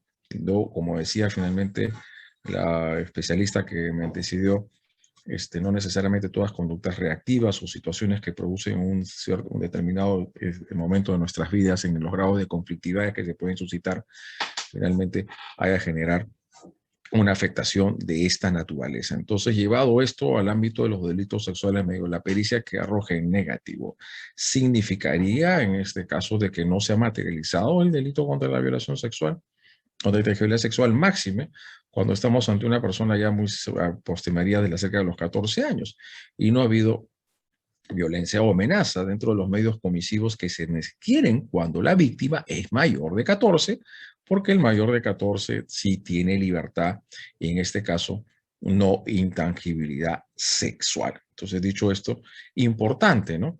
Y esas pericias psicológicas yo lo llevo dentro de un siguiente orden a saber en cuanto a su incidencia e importancia en los procesos penales sexuales, ¿no? Y recuerdo, disculpen antes de entrar a esos dos puntos en detalle, de una casación de 2017 Arequipa, donde hay una cuestión muy importante dentro de la declaración única de la víctima en cámara Gesell y la pericia psicológica, ¿no? Que la tipificación no ha sido la correcta, una reconducción típica por parte de la sala en segunda instancia, y decía que no era ya violación sexual, sino era un delito de actos contra el pudor. Y lo que había realizado el agresor, esto es el autor del acto luctuoso en su calidad de profesor o docente antes de la pandemia, de haber obligado al menor de 9 años o 8 años a que realice la felación activa. Esto es que realice el sexo oral. Y las terminologías chupar y otro, que como que no querían ser cabalmente, correctamente entendidas conforme el estado de la naturaleza de las cosas. Y obviamente conforme la reforma que se produjo en el artículo 170 y siguiente de la parte especial del Código Penal en el año 2004, el sexo oral está perfectamente cobijado y regulado dentro del delito de violación sexual, sea mayores de 14, 170, 171, 172, y menores de 14 contra la integridad sexual en el 173. Y en esa pericia psicológica, porque el niño había sido un niño, un hombre, finalmente el sujeto pasivo del delito, esto había generado confusión a su identidad sexual. Entonces, esa confusión de identidad sexual ya va significando el daño y el perjuicio que se va ocasionando a la víctima de este grave acto luctuoso, ¿no? Que muchas veces estos delitos contra la integridad sexual se producen, acontecen o toman lugar o se desarrollan o se emprenden en el seno familiar. Existe finalmente una relación muy directa o íntima entre el víctima y victimario. Entonces, a partir de eso y el desarrollo que hemos podido observar en los últimos tiempos en el marco de los delitos sexuales, sobre todo menores de 14, o sea, afecta a la integridad sexual, hemos finalmente identificado las siguientes premisas argumentativas. Una de ellas que la pericia psicológica en el orden de afectación a esta componente de la salud mental de la persona, el sujeto pasivo del delito, puede ser empleado, mejor dicho, valorado en dos factores a saber. Uno de ellos en la determinación e individualización de la pena. Esto es a efectos de graduarla, la dosificación punitiva. Claro, ustedes me dirán, pero señor expositor o señor participante de este webinar, ya de hecho el artículo 173 de la parte especial del Código Penal señala expresamente que el acceso carnal a menores de 14 es de pena de cadena perpetua, pero la pena de cadena perpetua, este ya es un tema estrictamente jurídico, sí puede ser graduable, puede ser determinada y puede ser individualizada, porque hay circunstancias atenuantes privilegiadas o finalmente disminuyentes de punibilidad que permitirían rebajar a los 30 o 35 años de pena privativa de la libertad. Esto es, por más que ya estemos a una pena que se diría que ya estaría tasada, no exime del deber, no releva finalmente de la de la obligación del órgano jurisdiccional de proceder a la determinación e individualización de la pena en un delito que tiene una pena gravísima, como es la pena de cadena perpetua, y que obviamente puede tener incidencias negativas muy notables cuando la víctima está a puertas de los 14 años y una relación sentimental o afectiva con el presunto victimario o agresor o autor del acto luctuoso, y más aún hay prole de por medio. Entonces, una de las incidencias importantes de la pericia psicológica en los delitos sexuales, claro, en el 173, porque en el 176A es actos contra el pudor, y en el actos contra el pudor no hay acceso carnal sexual.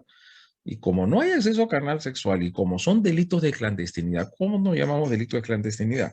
Aquellos que se cometen, se perpetran, ejecutan entre cuatro paredes, en donde por lo general solamente van a estar en este escenario delictivo, finalmente, en este acto criminoso, la víctima y el victimario, y no habrá otro testigo. A veces los testigos son los hermanos o los hermanitos y otros parientes que estaban en el lugar de los hechos, pero en todo lugar son infantes, ¿no?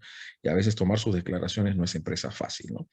Entonces, en ese ámbito de este delito de actos contra el pudor, luego bajo la reforma de la 3838, tocamientos indebidos, las pericias psicológicas resultan trascendentales, tanto para la víctima o para el victimario, y para poder finalmente acreditar o demostrar que ha habido una afectación finalmente a la salud mental de la víctima, del sujeto pasivo del delito, producto de estos actos finalmente luctuosos conforme los alcances normativos del 176B, porque ahí no va a haber pericia médico-legal que establezca que hay defloración, porque en estos casos de delitos contra actos contra el pudor no hay acceso carnal sexual.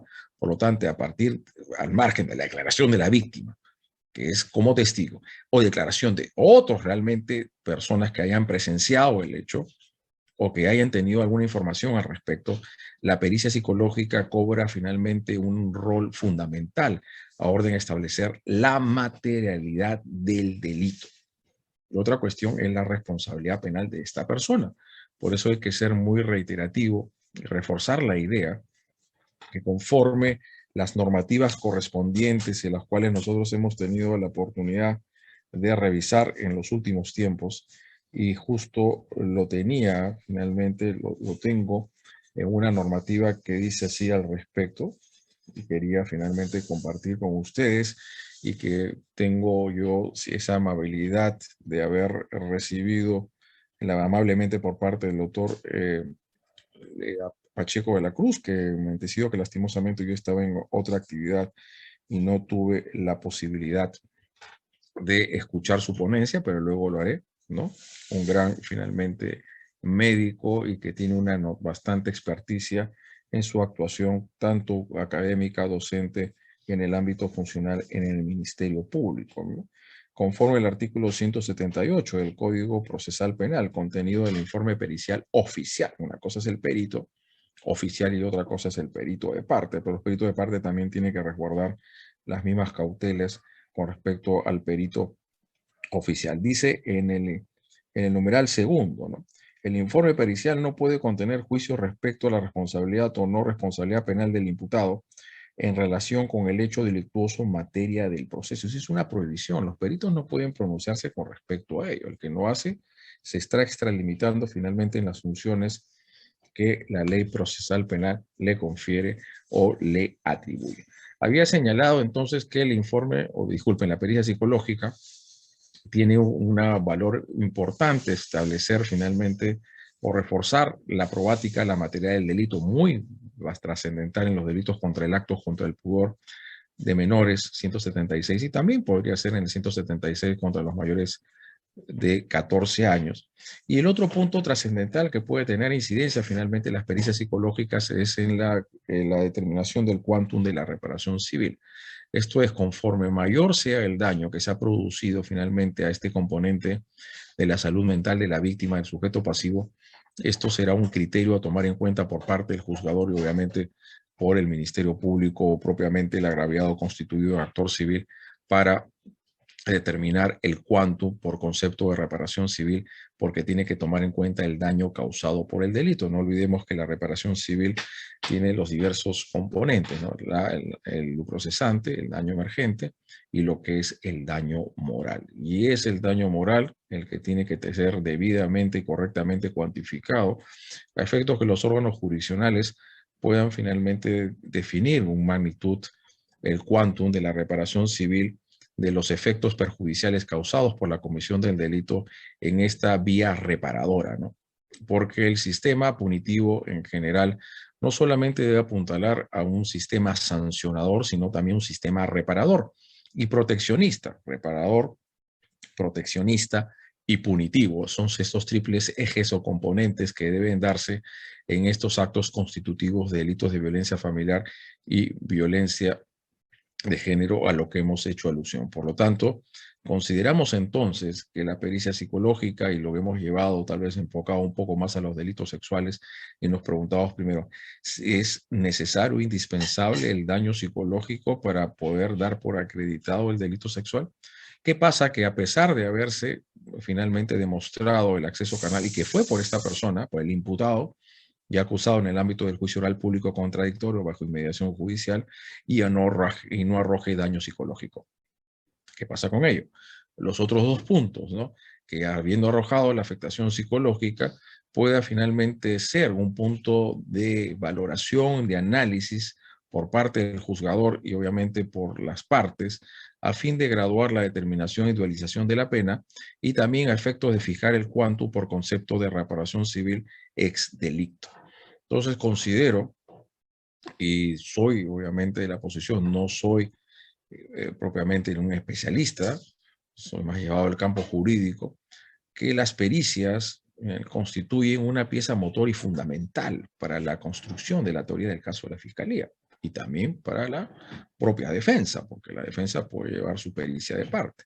Entonces son los versados en las diversas ciencias del saber humano, en este caso de medicina legal o los psicólogos, los psiquiatras, los que van a proporcionar finalmente esta información importante a efecto de que el fiscal pueda tipificar correctamente el delito y pueda probar su teoría del caso. Y obviamente, contrario sensu, que estas pericias finalmente si arrojan algo que no dan finalmente los signos o las apariencias de delictuosidad, dar finalmente a la posibilidad del Ministerio Público de no formalizar la investigación o no acusar, porque nos quedamos finalmente sin ese soporte probatorio que resulta esencial, crucial y fundamental para que pueda finalmente llevar a una probática exitosa ya en el ámbito del juicio oral. Entonces es interesantísimo. Yo vuelvo a reiterar, no soy un especialista del tema, pero considero, eso sí, de que las pericias son fundamentales en todas estas diversas expresiones y manifestaciones delictivas de la violencia familiar y violencia del género, ¿no? Porque nos dan finalmente el conocimiento que requieren los órganos de persecución penal y administración de justicia para realmente establecer si hay un daño, si hay una afectación, pero que esta afectación, ese daño, ahí tiene que proceder el órgano persecutor del delito al juicio de imputación, de atribución delictiva, de que ese daño, porque ese es el valor del resultado, sea producto o consecuencia del resultado de esa conducta que se le atribuye a esta persona. Y tiene que ser de aquellas finalmente realmente perturbadoras y realmente lesivas a los bienes jurídicos que son objeto de tutela en las diversas manifestaciones delictivas propias de la violencia familiar y la violencia de género, ¿no? Y siempre estimando bajo esa premisa, no ese argot, ¿no? El juez no es perito de peritos, tampoco lo es. El fiscal es perito de peritos. El sistema de justicia penal está integrado por muchos profesionales y entre ellos están los peritos. Una cosa son los peritos oficiales y obviamente los otros son los peritos de parte que tanto la víctima como el victimario pueden presentar a efectos de dar probática acreditación a sus respectivas construcciones de la teoría del caso que tienen que ser resueltas finalmente con todos los mínimos de garantías de imparcialidad, objetividad por parte de los que van a resolver los jueces y en el ámbito de los fiscales de ejercer esta persecución penal siempre de la mano del principio de legalidad y de objetividad y debida acuosidad o debida diligencia en lo que se llama la averiguación de la verdad. Y averiguar la verdad en estos delitos puede ser no ser empresa no fácil, sobre todo cuando ya vamos a la expresión más alta, de más alta intensidad afectativa, que es el delito de feminicidio y que tenga que darse esa probática que la muerte dolosa de la mujer víctima haya sido por su sola condición de tal. Dicho esto, doy por culminada mi locución a efectos de dar pase a las preguntas o consultas que nuestros amables participantes quieran formular en este momento. Bien, doctor, mil gracias. Excelente ponencia. A ver, voy a repetir las instrucciones. Esta es la sección de preguntas. Tienen dos modalidades. La primera, seleccionan la mano que está en la barra inferior del Zoom. Les va a aparecer su mano al lado del nombre y yo les voy a autorizar el micrófono para que le puedan hacer la pregunta al doctor Alonso, a la doctora Runate, y depende de su pregunta. Caso contrario, no cuenta con un micrófono, lo que pueden hacer es seleccionar el icono de preguntas y respuestas, barra inferior también, y en ese caso yo voy a oralizar la pregunta a quien corresponda para que el doctor o la doctora la responda en vivo. Empezamos con la primera, doctor, es una pregunta de Iván Arias. Él dice: doctor, ¿usted cree que la educación con enfoque de género que se quiere implementar ayude en algo para disminuir la violencia contra la mujer? ¿Ideología de género propiamente? La pregunta es, ¿usted cree que la educación con enfoque de género que se quiere Enfoque de género. Sí. Sí, yo creo que es importante, ¿no? Sí, yo creo que sí puede coadyuvar mucho, ¿no?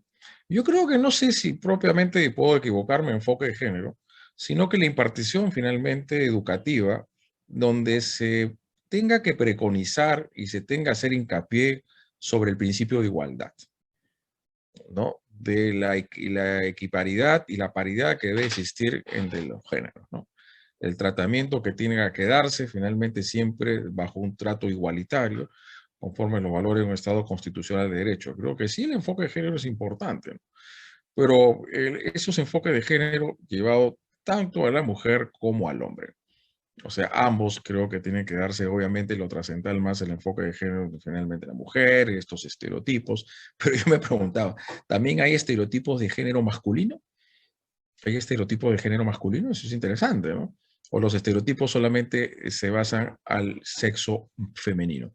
Creo que hay que coadyuvar, porque en la educación ahí está el germen y la semilla de cómo podemos evitar que se generen estas conductas, estos comportamientos que resultan lesivos para estos bienes jurídicos, porque los niños y adolescentes son las bases del futuro de nuestra sociedad, y si de un principio les está conculcando finalmente, yo diría el respeto hacia el resto, y el respeto sea hombre o mujer, obviamente, pues tendremos esa paridad, pero siempre estructuralmente tenemos una fisonomía distinta, ¿no?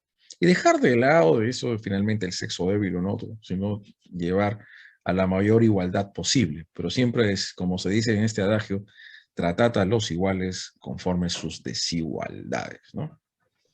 Bien, gracias, doctor. Gracias por la pregunta. La siguiente pregunta viene de Janet Salas. Es, felicitando su exposición y agradeciendo su respuesta, ¿cómo se considera la denuncia por violencia sexual en la que el agresor es un menor de 9 años y la víctima es una menor de 8 años? Uy, ahí nos encontramos con una imposibilidad legal, ¿no? Porque no sé si me estoy equivocando, y si me equivoco yo me puedo, y estoy incurriendo en un error, pero conforme el código de la red de responsabilidad penal del joven y el adolescente, el niño, es a partir de los 14 años, hasta antes de los 18. O sea, el infractor tendría 8 o 9 años, ¿no? ¿No? Creo, dijo 8 o 9 años. Y la agredida, Sí. la víctima. El agresor es menor de 9 y la víctima es menor de 8. Estamos complicadísimos. Ahí no hay, obviamente de plano cerrada la responsabilidad penal de adulto, ¿no? Y no hay responsabilidad juvenil y adolescente, porque recién lo asumen a partir de los 14. A partir de los 14, hasta antes de los 18. Ahí lo único que podríamos ver finalmente es responsabilidad civil por parte, y claro, ellos ¿qué van a asumir responsabilidad? Lo asumirían finalmente los padres, ¿no? Pero yo me preguntaba algo interesante, se los pongo, ¿no? Los pongo en detalle. Con la 28704 en el año 2006, se tipificaron hasta relaciones sexuales consentidas en personas mayores de 14, menor de 18. Entonces, se hacía una intervención, pongamos una intervención policial en un hotel, y se encontraba a dos menores de 16 años, teniendo relaciones sexuales. Y con todo grado de consentimiento, y bien templados, y bien enamorados, ¿no? O sea, no había ningún acto de violencia, amenaza entre ellos. Conforme esa ley eran actos penalizables, ¿no? A pesar de que había un consentimiento válido de ambas partes. ¿Quién era el infractor ahí? O pongamos finalmente, de igual, ¿no? De 13, nuevamente de 15 o 16 años, y que no, ya ahora sí ellos tienen libertad sexual. ¿Quién es el sujeto infractor y quién es la víctima y el victimario? Los dos han finalmente tenido el acceso. Claro, el que accede canalmente, o sea, autor tiene que ser el hombre y la mujer la víctima, si ambos han consentido. El sexo debe ser un acto de bienestar y de autorrealización personal tanto para hombres o para mujeres. En el caso de 8 y 9 años, pues ahí no hay ningún tipo de responsabilidad juvenil ni adolescente, porque hasta donde mis conocimientos me alcanzan, se requiere 14 para arriba. Lo único que podría generarse una responsabilidad civil. Lógicamente, por parte del padre del niño, siempre y cuando pues vayamos a ver que le agredió, finalmente ejerció finalmente cierto grado de violencia sobre la niña, ¿no? Porque ante la ley del 28704 y estaba una relación sexual entre un niño, entre un adolescente de 16 y una adolescente de 16, ¿quién era el sujeto activo y quién era el sujeto pasivo del delito? Si no había ninguna violencia e intimidación de por medio.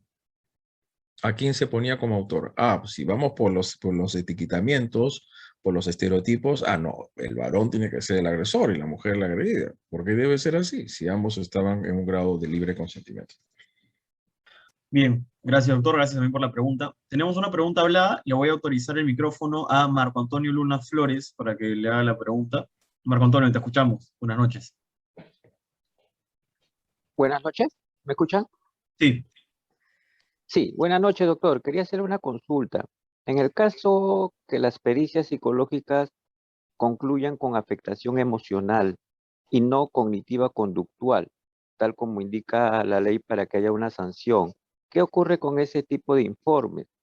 Y también cuando concluyen con reacción ansiosa situacional, que tiene que ver también con algún tipo de afectación, porque la reacción ansiosa tiene que ver con intranquilidad, preocupación, temor, ¿no? Cierta Por el hecho desestabilización, ¿no? Ajá. Sí, y esa era mi consulta. Pero lo que también arroja el informe es afectación emocional. afectación psicológica de tipo emocional. Psicológica de tipo emocional, o sea, ni cognitiva Sí. ni conductual. Ni cognitiva ni conductual. Y no estaría dentro de los márgenes de la ley, ¿no? Del 122, porque ¿qué es lo que dice finalmente el 122B? Psicología emocional. Una ruptura de una relación puede generar afectación emocional. Sí, doctor, pero más que todo la ruptura, es decir, que se finalice una relación, a la persona, a la mujer en este caso, sí le produciría una reacción ansiosa situacional, ¿no? En este caso. ¿Y es porque el hombre no le puede, también le podría producir también, que rompan? Sí, claro, el hombre también. Aquí, afectación psicológica, cognitiva o conductual, pero interesante, ¿no? Yo no soy el experto, ¿no? No sé, ¿está todavía la doctora, la psicóloga forense? Doctora Runate, ¿y nos escucha? ¿Está todavía con nosotros? Sí, doctor, buenas noches. Buenas noches, doctora. Me gustaría dar su apreciación, porque, bueno, como yo no soy el especialista en el tema, Sí, pero claro. pareciese que lo emocional no está dentro del 122B, pero no sé si usted tiene una apreciación distinta, porque dice nuestro amable participante, dice afectación psicológica emocional. Correcto. Cuando se habla de afectación emocional, lo que pasa es que en el término de la psicología empleamos el término de afectación emocional, pero ya con el concepto de la cuestión jurista viene psicológico, afectación cognitivo, afectación emocional, psicológica, cognitivo, conductual. Entonces, pero esto ya está regulado, doctor, en las guías propias de la División Médicos Legales a nivel nacional, que la connotación final de un diagnóstico es evidentemente la taxatividad de afectación cognitivo-conductual. Entonces, es un desconocimiento por parte del profesional al emitir un diagnóstico de afectación emocional únicamente, ¿no? En otras palabras, doctora, lo que usted está diciendo de que no está expresamente previsto esa afectación emocional dentro de los parámetros de la pericia psicológica. Correcto, correcto. Así es. Ahora, por otro lado, tenemos que las reacciones situacionales, tanto ansiosas o depresivas o las que fuesen, como un contexto situacional, como su propio nombre lo dice, es reactivo, de momento, ¿no? Entonces, por lo tanto, ello no es compatible con un tema de afectación cognitivo-conductual que se requiere la reiterancia y la cronicidad, si se quiere decir, para la determinación diagnóstica, ¿no? La reiterancia y la cronología, ¿no? ¿Usted qué se refiere propiamente con la reiterancia? La reiterancia es la frecuencia con que la presunta víctima haya sido afectada con un hecho de violencia, ¿no? A eso está referido. ¿Una conducta sistemática en el tiempo? Correcto, así es. ¿Un solo hecho, una sola situación? No. Cuando se habla de un solo hecho, estamos hablando de una cuestión casual, eventual, reactiva, ¿no? Pero ello no se condice con un tema violento, sistemático, por ejemplo, de un maltrato de un agresor hacia su cónyuge, que haya venido, por ejemplo, de años, de meses, ¿no? Dentro de las cuales ésta se haya sentido limitada en poder hacer la denuncia por temas económicos, que es con cual manipula el agresor para que ésta no pueda denunciar, pero al fin y al cabo logra denunciar y por lo tanto se puede ver digamos, el tiempo antelado que ésta ha vivido su violencia psicológica, ¿no? Interesante.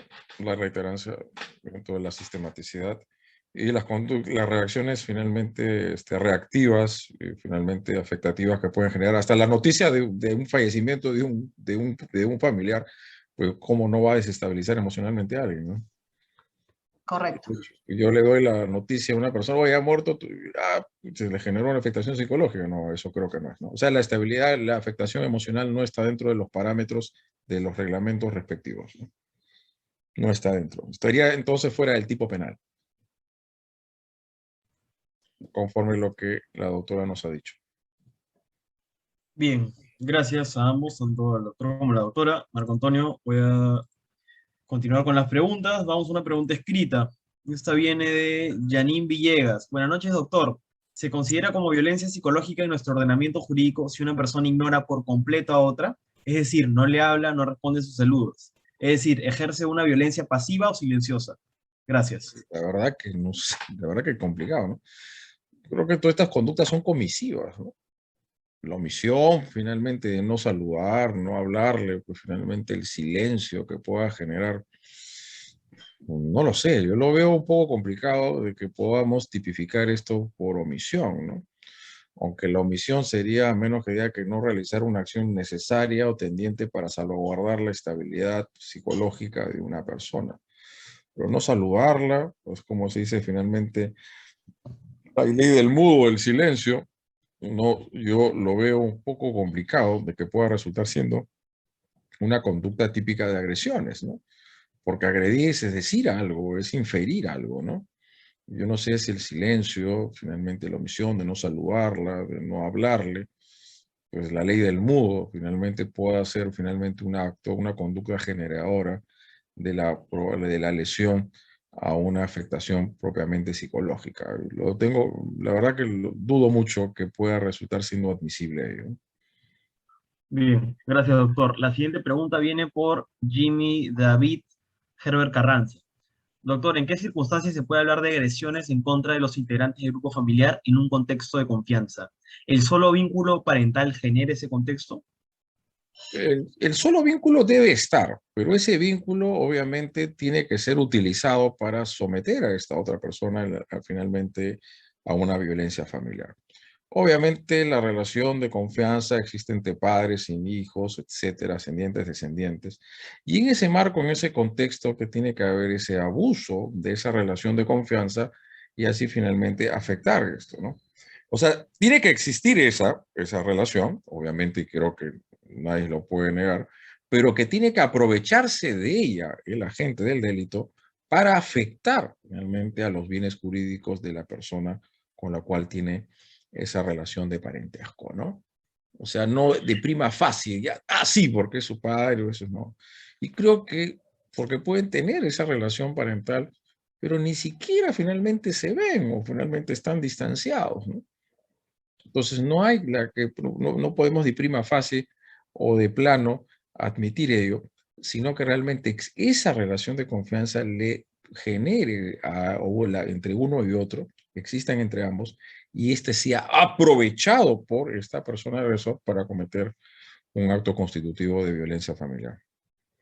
Bien, doctor, una siguiente pregunta, es un caso de laboratorio, dice, en cuanto a la violencia de género, ¿cómo se considera si la violencia física, psicológica o sexual ha sido contra un transexual vista como mujer y en el otro caso, en un transexual visto como hombre? Bueno, hay proyectos de ley al respecto, ¿no? Hay posturas, podríamos tener con de diverso nivel o de posiciones distintas, ¿no? En Colombia me contaron tiempo atrás de que ya hay posiciones jurisprudenciales que en los transgéneros homosexuales también podrían ser sujetos pasivos del delito de feminicidio, ¿no? Es dentro de esa ideología de género, no es cómo nacieron, sino cómo se sienten, ¿no? Las construcciones normativas del feminicidio y sus derivados parten de la consideración de mujer desde un punto de vista ontológico, ¿no? Estructural, que nacieron mujeres. Pero vayamos a ver esta percepción que pueda ir cambiando en el tiempo y se requiera de una reforma de ley referenda que se constituya no solamente mujer, sino aquel que se siente como una mujer, al margen de lo que ya a nivel jurisprudencial se ha logrado vía de acciones de amparo, que personas que nacieron hombres y luego finalmente van al reconocimiento como mujer. Pero no solamente bastaría ese reconocimiento como mujer en su documento de identidad, sino de que exista esa supuesta relación de poder. Igual, claro, como lo decíamos en otra tribuna jurídica, tanto las relaciones homosexuales como lésbicas, pues uno asume el rol de hombre, creo que mujer, aunque no necesariamente. Uno dijo, no, puede haber y viceversa, de manera recíproca, ¿no? Y que exista realmente esa relación de sumisión o de poder de uno sobre otro, ese sometimiento que se requiere por su sola condición. Si no hay sometimiento, si hay una relación totalmente horizontal de esa relación, no podemos hablar de que sea por su sola condición natal. Pero creo que todavía a nivel de nuestro sistema legal punitivo, pareciese que todavía no estamos en posibilidad de poder cobijar como sujetos pasivos a estas personas, ¿no? Porque tú me señalaste una y otra, ¿no? O sea, tanto el hombre que se aparece como mujer y también la otra posibilidad que dijeron, disculpa. Era, era viceversa, ha sido contra un transexual vista como mujer y en el otro caso un transexual visto como hombre. ¿Por el transexual visto como hombre como víctima? Sí, si la violencia ha sido contra un transexual que se viste como mujer y en otro caso un transexual visto como hombre. Pero un transexual visto como hombre, ¿no? Ya el primero está muy poco complicado, pero visto como mujer, vuelvo a retar dentro de esa percepción de ideología de género. Pero lo que estábamos señalando en antes, pareciese que todavía nuestro sistema legal punitivo no está en estas condiciones de poder finalmente asimilar que una persona que estructuralmente, ontológicamente mujer sea considerado, ¿no? Pero vayamos a ver cómo los tribunales finalmente lo ejercen. Lo que sí es interesante, ¿no? Llevado al feminicidio, yo me preguntaba en un momento en mi elocución, ¿puede haber violencia de género de una mujer contra otra? Porque se habla de los estereotipos, pues una mujer que finalmente está en contra que otra dama realice la prostitución, que no está a favor de ver finalmente una mujer a otra mujer portando indumentarias o vestimentas que no es propia de una mujer, sino de un hombre. Entonces puede haber finalmente esos estereotipos y puede haber, yo sí, pues estoy en esa posición que puede haber violencia de género de una mujer contra otra mujer. Bien, gracias doctor. Para darle una pausa, vamos a una pregunta para la doctora Andrea. Doctora Andrea, ¿nos escucha? Sí, sí los escucho, dígame. A ver, la pregunta es la siguiente. Según guía, exige protocolos para su realización. Por ejemplo, ¿cómo hacer cuando la menor no quiere ingresar a la cámara GESEL con la psicóloga? La guía exige que solo permite traductores. ¿Y qué hacemos cuando la niña quiere entrar con la madre? ¿Podría ser materia de nulidad si se le permitiese el ingreso a la madre? En principio, la guía nos habla con respecto a que toda esta situación de evaluación a una menor es con el previo consentimiento de la mamá, ¿no? En este caso, las evaluaciones son también personalísimas y lógicamente no se permite la evaluación de la menor si es que ésta no quiere ingresar de manera voluntaria. Y lo otro es de que las evaluaciones no se puede dar al lado de la progenitora. Por lo tanto, esto ya devendría en un tema jurídico con respecto a la nulidad si es que el caso se llegara a realizar esta evaluación en conjunto con la madre, lo cual no estima ni está perennizada dentro de los protocolos de actuación de las guías vigentes de la División Médico-Legal. Bien, gracias, doctora. Doctor Alonso, esta pregunta es para usted. Silvia Maribel pregunta, ¿qué se entiende por relación de confianza, poder y responsabilidad? Entiendo que son los conceptos contenidos en la ley. ¿Qué se entiende por confianza y por? Confianza, poder y responsabilidad. Por relación de confianza, poder y responsabilidad.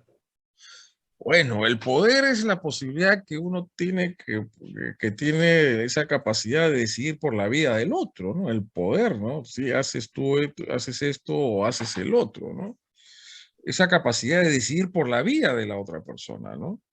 La confianza es lo que deposita otro en él, ¿no? Esa confianza que se deposita a padres, a los padres, a otros finalmente que tienen una determinada relación parental y que cierne, deposita finalmente en esa confianza y a partir de esa confianza es utilizada contra el usenso de manera negativa para cometer finalmente esto lo luctuoso. Entonces, vuelvo a decir, el poder es esa capacidad de decidir por la vida de otro, que tiene un poder final. ¿Haces tú esto o no lo haces el otro? No vas a trabajar. O sea, la peor tontería que cometen algunas parejas es que el esposo, eso en los estereotipos, no, tú no, te estás prohibida de trabajar, estás prohibida de finalmente estudiar, etcétera, ¿no? Confianza y el otro, poder, confianza. Responsabilidad. La responsabilidad que tiene una persona, sobre todo la responsabilidad, creo que se erige y dimana y se florece del ámbito de la posición de garante, ¿no? De esa situación finalmente en el que una persona se convierte en el guardador, el tutor, el que tiene que proteger la integridad de los bienes jurídicos de la otra persona que está sometido bajo su guarda, tutela o curatela, ¿no? Y ahí asume finalmente una responsabilidad. ¿Por qué? Porque esta persona todavía no está en posibilidad de desarrollarse autonómicamente hablando de manera independiente, como finalmente los niños, ¿no?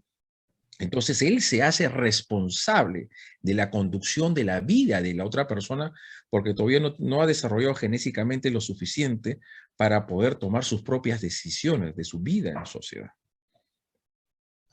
Bien, gracias, doctor. Una pregunta hablada. Consuelo Weaving, voy a habilitarte el micrófono. Te escuchamos. Buenas noches. Hola, Consuelo, ¿estás con el micrófono apagado? Ahí está. Sí, buenas noches. ¿Cómo estás? Buenas noches. Sí, yo quisiera hacer una pregunta al doctor. Bueno, antes que nada, es una excelente ponencia. ¿Qué pasaría si la persona agraviada y el agresor es un miembro cercano a la familia? Hablando en tema sanguíneo, ¿no?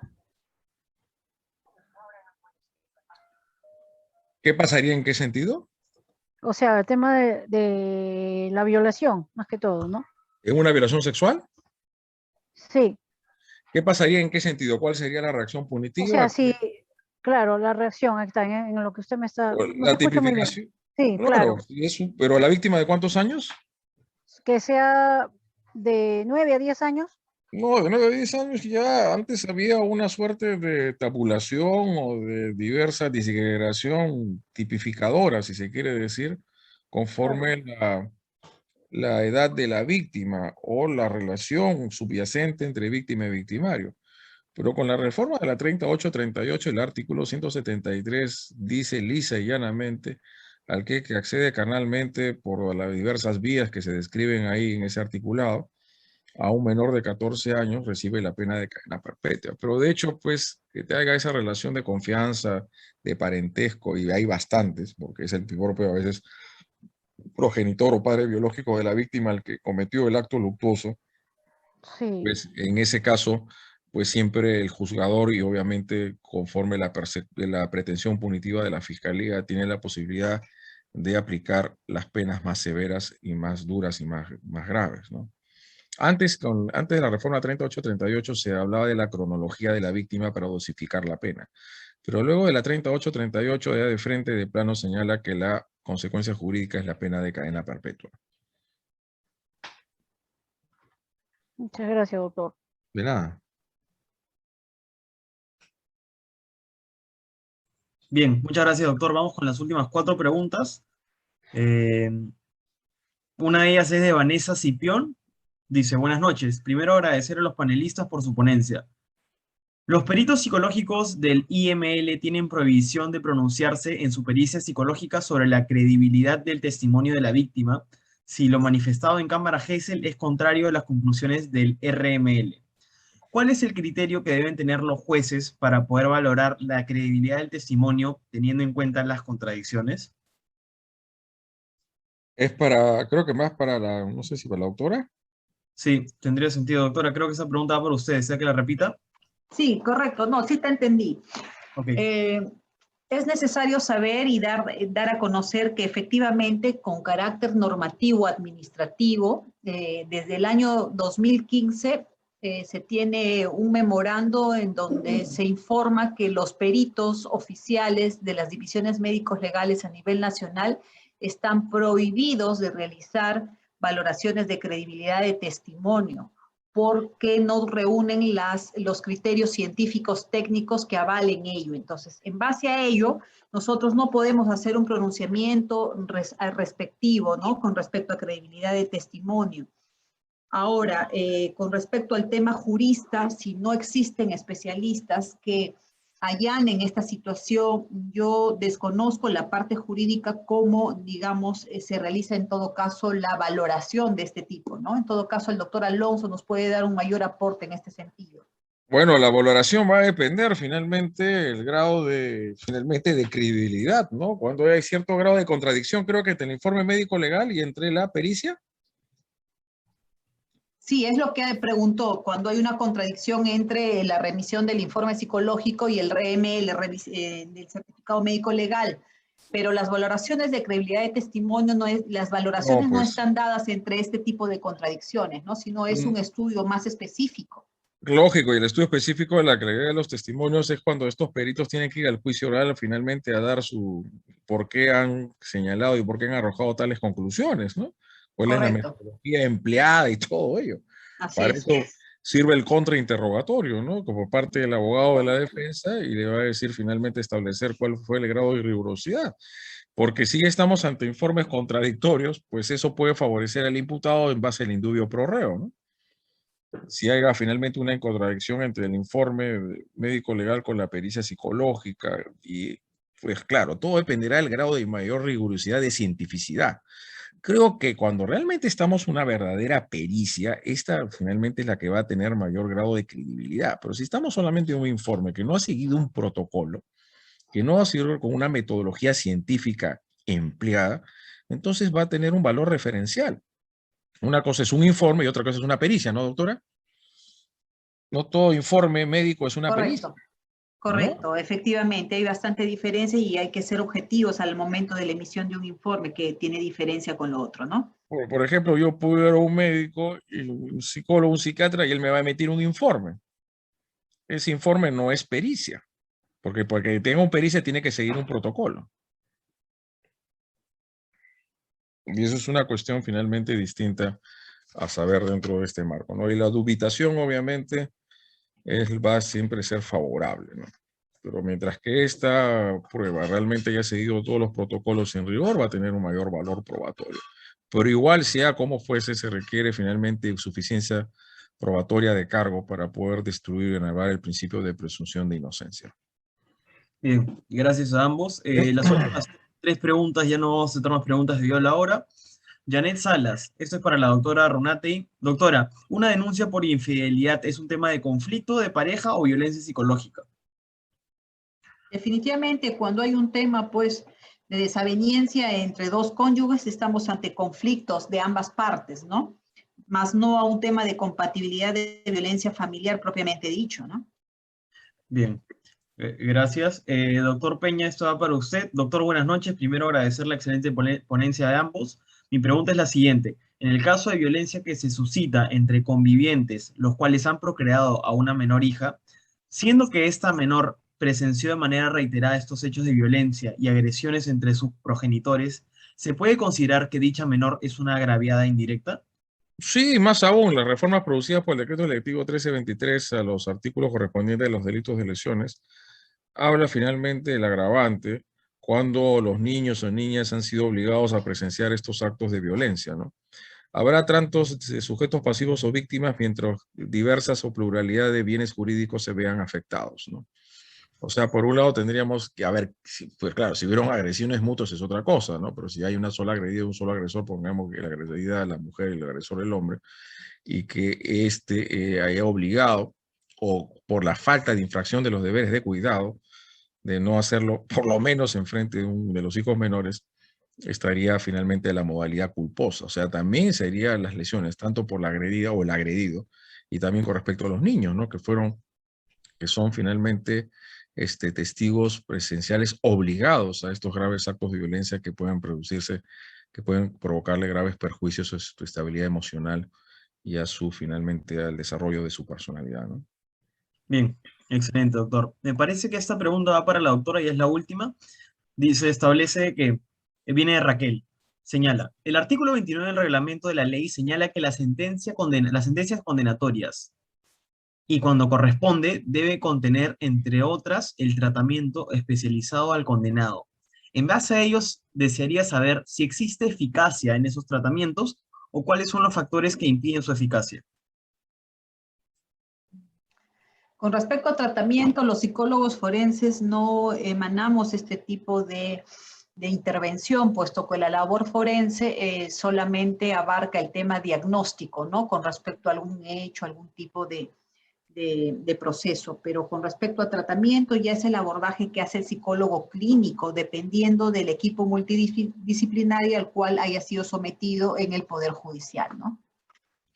Bien, excelente. Y bueno, la última ya para cerrar el seminario, esto va para el doctor Peña. Doctor, ¿qué criterio se debe tomar cuando la menor de 13 años, en prueba anticipada, ha manifestado que el agresor solo le tocó el muslo sobre la ropa y en la homologación del ADN del imputado hisopado realizado la agraviada, me sale que coinciden con el ADN del imputado? O sea, que estaría todo finalmente a decir que este fue el que le realizó los tocamientos, ¿no?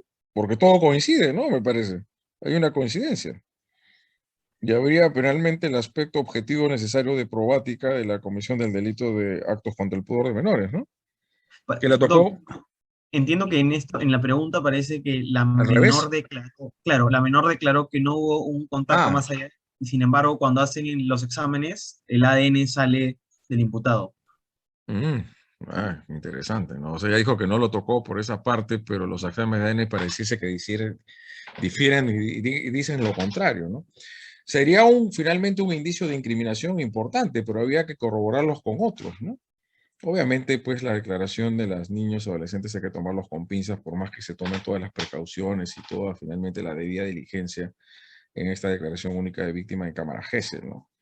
Vayamos a ver a veces las diversas circunstancias que pueden llevar a un niño o una niña para persistir en una incriminación que realmente no sucedió. Lastimosamente, a veces los niños son utilizados por sus padres o por sus mayores para llevar a denuncias mendaces, que es la falsa denuncia, o al contrario, que luego finalmente pueda decir algo en contrario sensu, ¿no? De luego decir que no ha sido objeto de ningún tocamiento. Pero obviamente ese examen médico legal donde haya esta prueba de ADN que realmente arroje que esta persona la habría tocado, habría que ir respaldado, no sé, con otro medio de prueba para poder sustentar una incriminación lo mínimamente sólida.